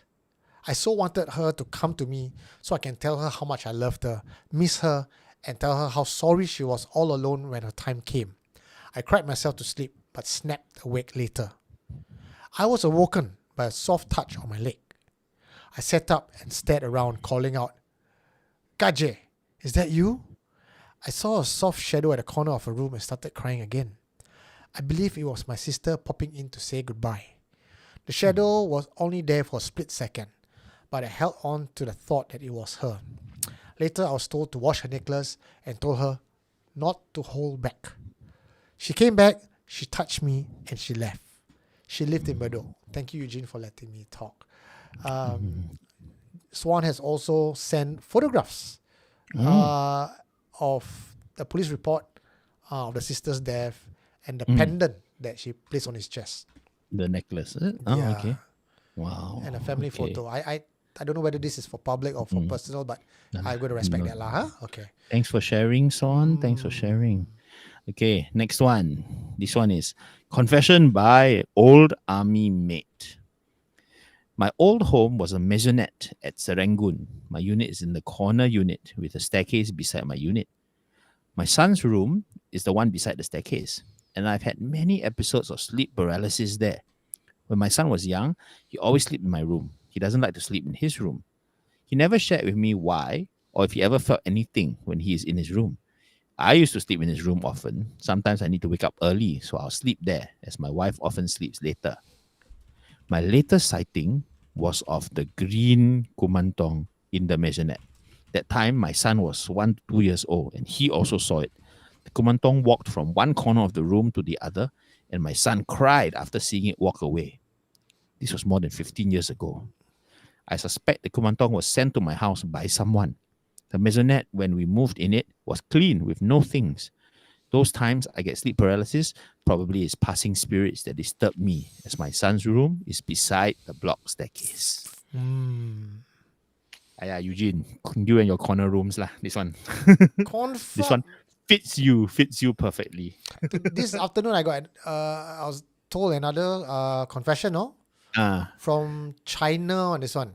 It's a Singaporean who went to China. Corner room hotel story. Okay lah, save up for hotel part 2, okay? Yeah, that one hotel. Okay, let's go back to the very top from Swan from Japan. The very touching story of the sister coming to see him. I like these type of stories, because it's really about just continuing a connection, right? That you have in life, and then you just sort of, you're reluctant to let go. Both sides are reluctant to let go, but it's a story of farewell. It's a parting, right? There's closure for both sides, right? To me, that's the best deal you can ever make, right? Closure for both sides is nice, Not many people get to say the last goodbye. He did, correct, despite not being there. So this is a perfect ending. And some more on the 49th day, like wow, last day, really pushing it, yeah. Really, she was like, when is he coming back? So many days, nothing to do in Singapore, lah. Yeah, so I'm glad you made it in time. Okay, wow. Okay, that was quite short. That was quite short. Okay, but but let's talk about the. He did a good thing of telling her, washing it, and say, "Don't hold, go." Yes, not very many people who are grieving that hard has the strength to say go. Correct. Yeah. I mean, we have to remember that sometimes we want to hang on, we feel affection, we feel guilt, we feel all sorts of things. But at the end of the day, that's not the natural course of things, right? There are other things that they have to do, other places they have to go. So don't hang on to them. Don't give them a reason to linger. One of the reasons why, mankind has always developed complex funeral rituals around death is simply because that's the only way you can let the spirits go. By busying yourself with your rituals, right? You let grief sort of take a back seat, right? Because the grief makes it very hard for the spirits to depart. Yeah. They see you crying non-stop, their heart pain, right? Much better to see you, dealing with the receipts and the invoices from the funeral parlor. Then they're like, that's life. Forget it. I'm Yeah. going. So so I think respect these rituals. They're important. They're part of the psychology of death, right?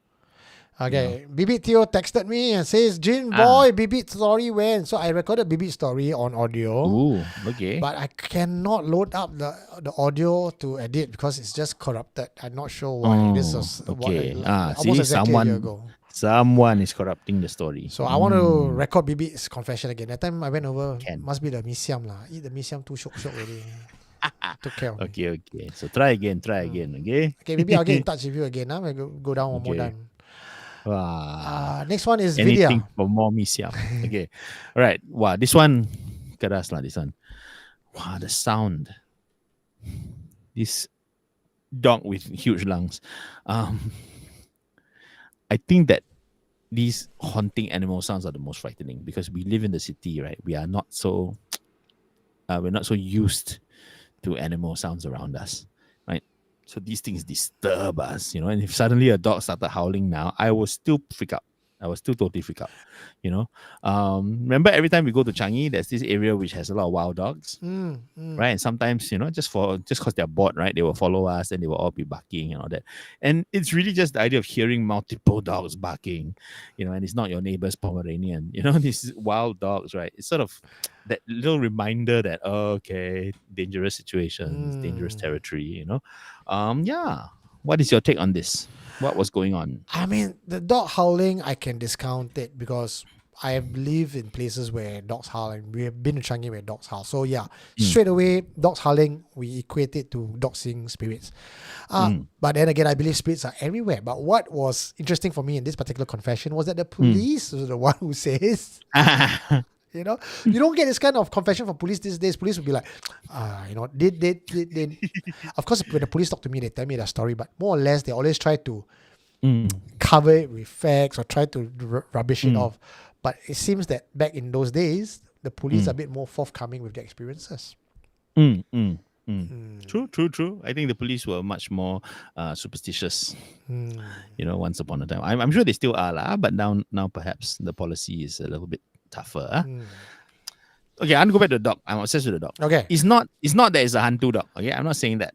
Okay, I think that, he says his neighborhood doesn't have stray dogs. I'm thinking it probably was an ordinary neighbor's dog, but it saw something that so freaked it out that it howled like crazy. Okay. It howled and didn't want to breathe. It's like how when you finally see something that's really terrifying, you scream like inhumanly, right? You scream until So I'm thinking this is the thing that got frightened most in this story was the poor dog. Okay, but Vidya just texted and says, I think it's not a dog actually. That's her opinion. She was there, so that's her take on it. But what could it be then? A Vindigo. Yeah, thanks. That is on a layover flight from. Okay lah, then the Singapore version, Wendigo. Wendigo where? Okay. Thinking about it. Okay, I know that there are some spectral dogs in Malaysia. Right? I've heard stories of in where? What's that casino place? Genting. Genting, right? My friend actually heard spectral dogs. So who knows? It could be something obscure within that world of the supernatural that we do not know much about. Right? No, not many things have been written about it. So, anyone else who has stories of spectral dogs or dog hauntings, please let us know. Maybe we can piece together a situation. Here, we can find out more. Okay. Next one. Last Old one. Army Mate. Old Army Mate. Okay, so Kumantong story lah. Maisonette Strangoon. The child sleeping beside the staircase, but he believes it's someone sent it to him. I wonder why he believed that. Has he done something wrong? Was this guilt talking? I don't know. I mean, the story does not have enough meat for us to dissect it. But he also said that the son's room is beside the staircase. That usually is the case when we hear about hotels. This is a home. Not even a rented home. It's a home. So I don't know. I mean, okay, rationally speaking, I have a very good reason why you will see more hantu inside a corner unit. Because the hantu has to pass through your unit to go to any other unit. So everyone's ghost comes through your room. Whether or not it's meant for you. The Kumantong was just heading to your next door neighbor, but had to pass through. right? Because it didn't do anything more. It just walked through the room once, right? And then nothing else. So was it sent to you, or was it sent bypassing you to someone next door, right? Yeah. So I think, if you're a corner unit, you're just sort of a portal. You are the portal, right? Wow. Okay. Okay.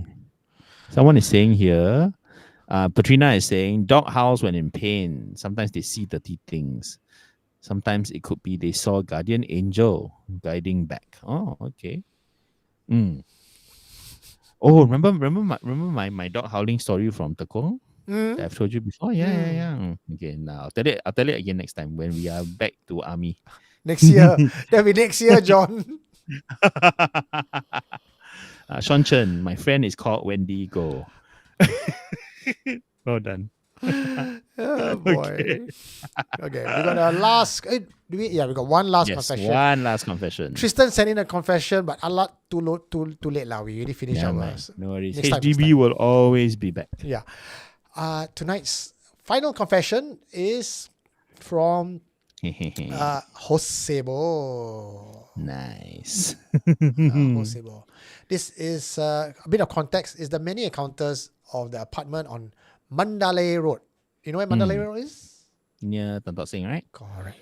Yeah. So this one starts from when he was very young with his family all the way till secondary school onwards. So it's a short story for you. John? Okay. Are you good for this one? Yep.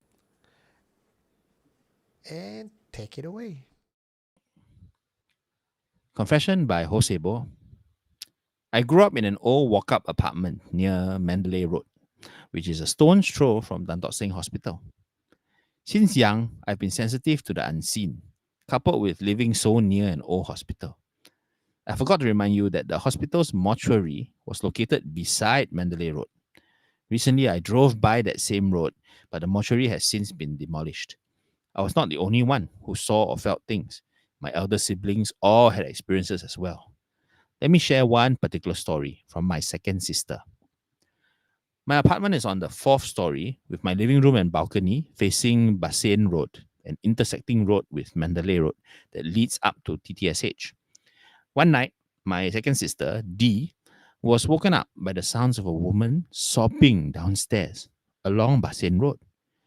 Dee said she did what anyone would do. She was still in primary 5 or so. She went to the living room window and looked down. She saw a lady wearing white with long grey hair standing by the road, sobbing. Dee let out a "Oi!" at the woman, and she immediately looked up. Dee felt chills down her spine and quickly moved away from the window. Almost immediately, she heard a knocking on the main door. My sister pulled a chair to the door and climbed up to look through the peephole. The next thing she remembered, she woke up the next day lying on the floor at the doorway. When we asked what she saw that night, she remembered seeing the same woman outside the door with blood on her face and bulging eyes. After the incident, my mother went to the temple to get a talisman to paste above the front door and put a pakwa, the octagon mirror, over the window at the living room. Additional note, we were 7 siblings, so every night we would put our mattresses on the living room floor to sleep. There were 3 rooms in the apartment, one for my grandparents, the other my parents, and the third one my aunt. So the kids had no room of our own, so we slept in the living room every night. Now I'm sharing my own experiences in this house. I've seen on countless occasions, I've seen black shadows darting around, especially in my grandparents' room. Once, I saw the shadow dart from my grandparents' room into the ensuite toilet, and I exclaimed aloud, "Hey, I saw a black shadow darting into the toilet." I pointed at the toilet. I did not feel fear at that time, as everyone was in the living room, and my grandparents' room and toilet lights were not turned on. It was 7 or 8 in the evening, and the place was relatively dark, but there's still enough light around to see a shadow moving. Of course, I was scolded for having no filter. When I was in primary 3 or 4, I was woken up in the middle of the night, and with my half-open eyes, I saw a lady in white standing on the balcony, looking at me in my direction. I opened my eyes fully, and she's gone. I told my mom the next day, and she told me it was not a ghost lah. You saw a faceless woman in white. She's the goddess of mercy lah. I think she was just trying to make me feel better and not frighten me further. Back then, I believed her.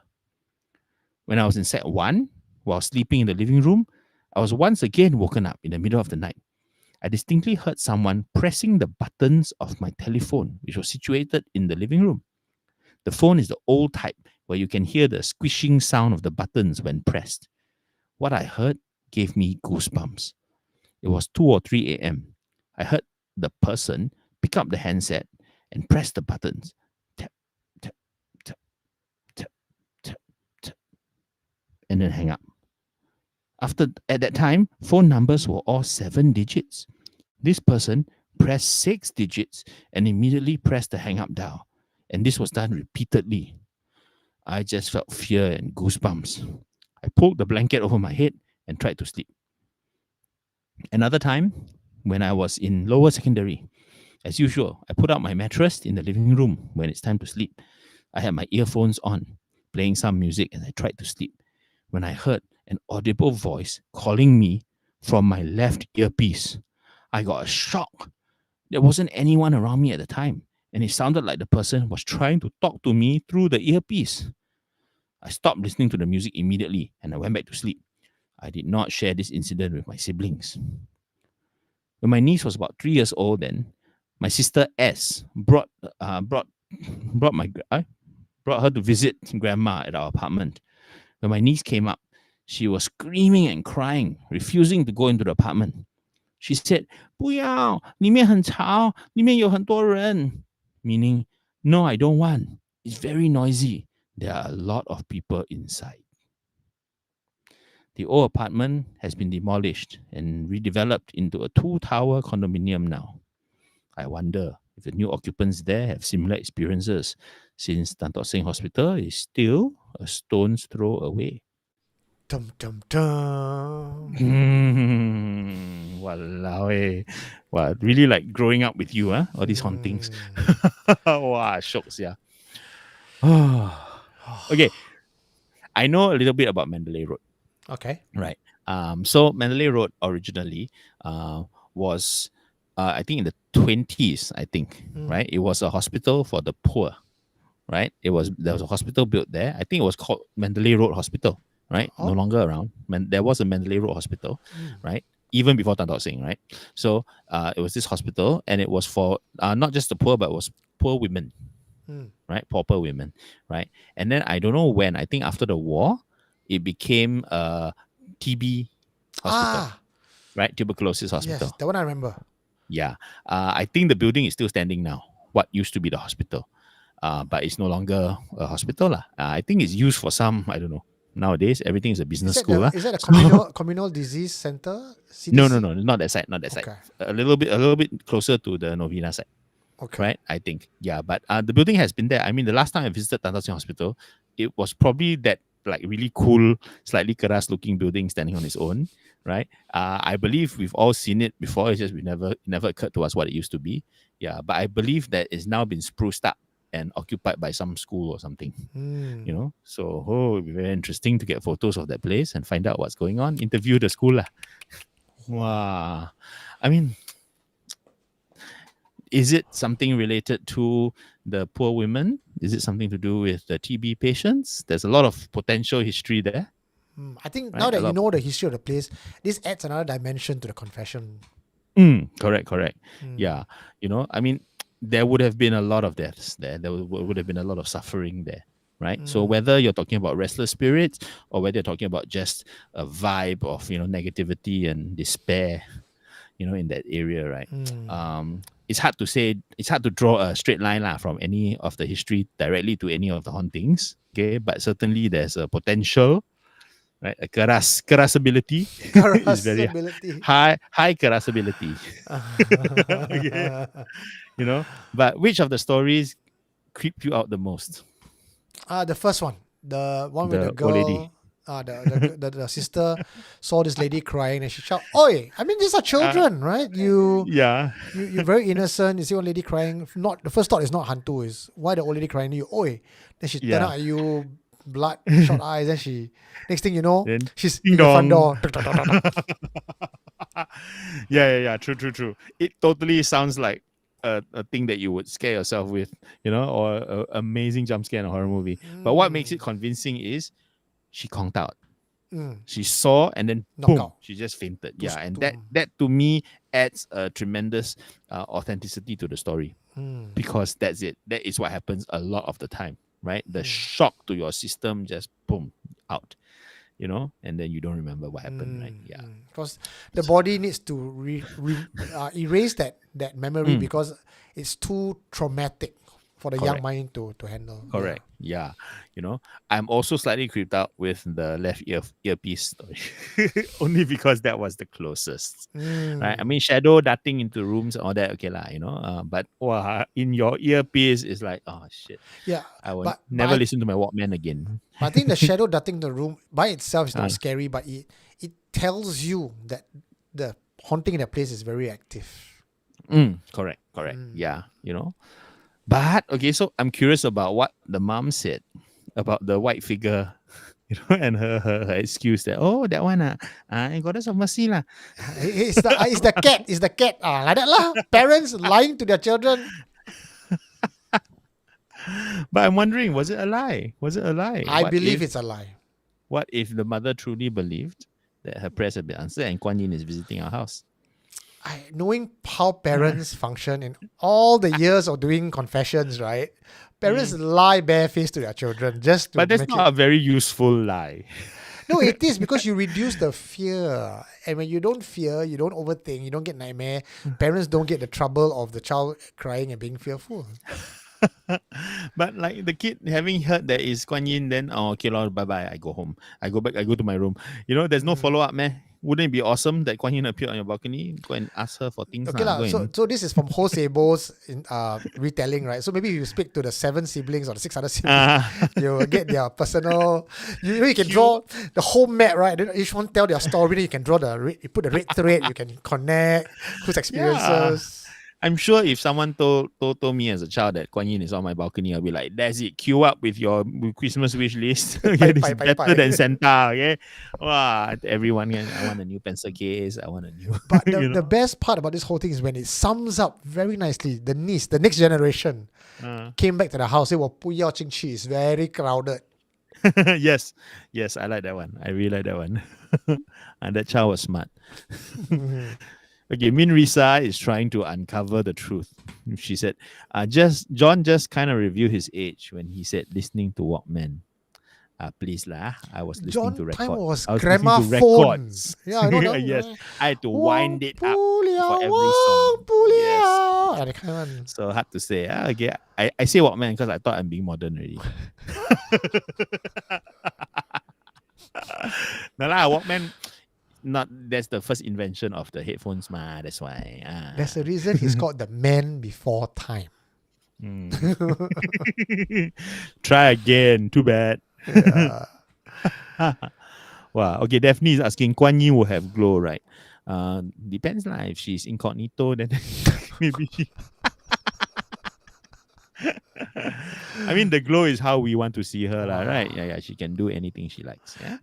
We got one super chat from Aroyd Shack who's asking, Hi chaps, I live near Wak Hassan in Sembawang and directly opposite my balcony is pitch black treetops and forest at night.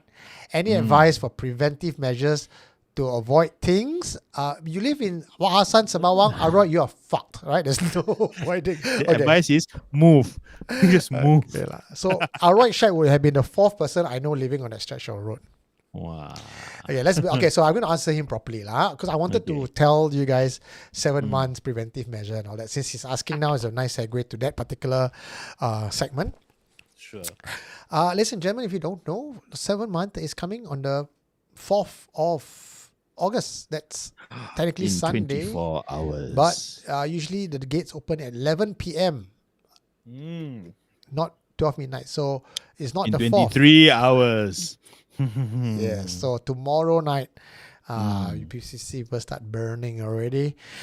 How to avoid stuff? I would say, especially if you're living near places that are known to be haunted, like Wat Hassan, for example, where it's dark and there's a history to it, try not to go back after 7. That's what my grandma would say. Don't step on offerings when people are burning. Just generally avoid. Even though I don't practice it, but I think generally for the lay people, that's a very good practice to have. Actually, I want to add to that. Just now in one of the confessions, right? One of them, remember, confessed that he when he smelled the smell, right? He thought to himself, right? What's that stink, right? Do not do that during 7 months. Okay, they can hear you thinking, right? So do not express displeasure or or anything regarding their offerings, right? It's highly disrespectful that you are sort of swanning them lah, right? I a good friend of mine kena because he said very smelly as he was passing by, and then the thing just didn't like it, and it followed him. Right, so try to keep your thoughts generous, all right, and acknowledge the fact that these offerings are being made out of goodwill, so don't have to be judgy about it. Carry on. My general sense of protection for myself, at least, is not to fear. As I said, even in today's featured confession, fear attracts them. They go like bullies. They want to have fun. They see you're scared, you're overthinking. They go, this one fun to chuchu. So for me, generally, when I drink 7 months, I have this whole positive thought in me as I walk by, even though people are praying, I'm praying myself, I would just give good thoughts. And I say, blessings, merits give to you all. Ping, ping, an. So be in a generous giving mode. I feel that generally, firstly, the positiveness creates a natural shell for you. Secondly, when you think of positivity, you share that. Even though you're not burning, the spirits around you may receive some of that benefits as well. But I think for me, what my grandma always used to make sure that we did during 7 months, the whole of 7 months, is that anyone arriving home after sundown, you must wash your hands and feet before you come in, right? Because the chances of something following you are much higher, given that they're all out and they're all wandering around, right? And they're all bored. Okay, it's 1 month of nothing to do, right? So if they got no one to haunt, might as well be you lah, right? So the chances of that one of them just latching on to you just to see whether you are fun to disturb are very high, right? So if you're going out, doesn't matter where, right? It doesn't matter whether you're going to scary places or even normal places, right? Because in your void deck alone, it could have latched on to you, or in the lift, or in the corridor. Correct. So just wash your hands and feet to cleanse, but also to let them know that I'm aware of what you're doing, so no need. Please leave me alone. I'm savvy. You put pomelo leaf in water before you step home. You can even use Palo Santo that we sell. So if you want to find, you can get all this kind of stuff. I mean, you can buy Palo Santo from me at 94594931. My number's up there. You can even buy it from stores. You can go sedge it, use leaf. In fact, aloe vera, I heard the plant itself, if you put it outside your house, would be a deterrent for spirits to not follow you into. Or just carry some limes. Salt. Right. Salt. If you really want to go Pontianak hardcore, my grandpa used to put a iron nail in his pocket. But I don't think that's a 7 month thing. That's not a 7 month thing. That one is a year round thing. All right. I think 7 month, Miss P will probably go on holiday, take a break, because there's too much going on. She'll be like, no one is free. Everyone's being haunted by some orang Cina. Oh, fine, I'll take a break. So do your usual precautions. Just do them a bit more conscientiously, because every night is keras lah, basically. Right? But no fear. There's no need to be fearful. This is for them routine. All right. This is just them coming out for a month of outdoor activity. Right? Respect them. Okay, one very important thing, and I stand by this. I stand by this 100%. And if you have listened to my confession since the dawn of Supernatural Confessions, episode 8, that's my personal confession on Spotify. This is not on YouTube, on Spotify. You would have heard something about a swimming incident. Till today, and my parents will still remind me, my dad just texted me, don't bring Leonidas to swim. Don't go swimming. Even if you don't believe in spirits, believe in the statistics. According to my friends who was in the police force, during the month, Hungry Ghost Month, throughout the entire year, the Hungry Ghost Month has the highest cases of drowning. Mm. So even if you don't believe in supernatural, statistics wise, that's the highest probability. So just avoid it if you can. Yeah. I mean, at the end of the day, it's a month to be cautious, right? You know, the water spirits are always dangerous, but 7 month they are completely off the leash, right? You know, also things my grandma used to say: don't sing, don't whistle to yourself at night, right? Don't do anything that might tempt them to join you, right? You know, because they are all looking for entertainment and amusement. Don't become their private kataya. Yes. But if you are ballsy and you want to tempt fate, you know what? May I suggest walk with Hantu Changi happening every Saturday. Go and tempt fate with us. Let's see You'll what be follows you safer. We are together. Okay, we are together. No. I know. That the best selling point is 7 month everywhere is scary. You might as well come Changi back. lah. Might as well lah. Might as well. It won't be scarier than anywhere else. Well, that's pretty much it. That's all we have. Nice. Oh Lord, look at the time, John. Ayo. Wow. Okay, that's it. 22 hours to go. All right, we are done. We are done for Friday Night Live. And thank you to, oh my God, the numbers are, the viewers are still very high. Nice. Thank you for staying up with us. We appreciate Thank it. you. Last week was unplanned and it's funny as hell. Today, hopefully, it's just as entertaining for you guys. I enjoyed it. John, I think you enjoyed it too. Yeah, it was crazy. John, I will try to put together a pre-recorded show next week. No promises, but we'll do our best. Yes. But if not, definitely 30th August, 29th August, the next episode is on Malaysia. Nice. So if you're from Malaysia or you have a Malaysian story, please send it in. This one is for our neighbors across the causeway. Okay. Yeah, last question to answer. Okay, I know there are a lot of questions coming now. Okay, but last question: can open your main door at night during 7 month? Yeah lah. Otherwise, the Deliveroo how? It's outside like. Yao Xiu. I think it means can you open the door? Okay. The reason why you are not advised to open the door because when people burn the offering, the paper might fly, the ashes might fly, and there's a belief only. I don't know whether I believe in this, but my grandma believed that wherever the ash touches, that's free reign. So even if your house is protected, the ash come in, free reign. Spirits can come in and pick it up. Right. Yeah, like they haven't finished eating like that, then they follow you all the way, right? So who knows? Hard to say, right? But I mean, I would definitely say that you should not open your door if you just leaned your head out the window and shouted "Oi" at an old lady in the street. Okay, that one definitely no. Okay. See, cough. Ghost kena. Very good. Okay, so please take care, everybody. In case we don't see you for a while, right? Take care, and we'll see you very, very soon. Alrighty. And for Friday Night Live, we are your handsome hosts. I'll see you guys when we see you. Good night, everyone. Good night. Be safe.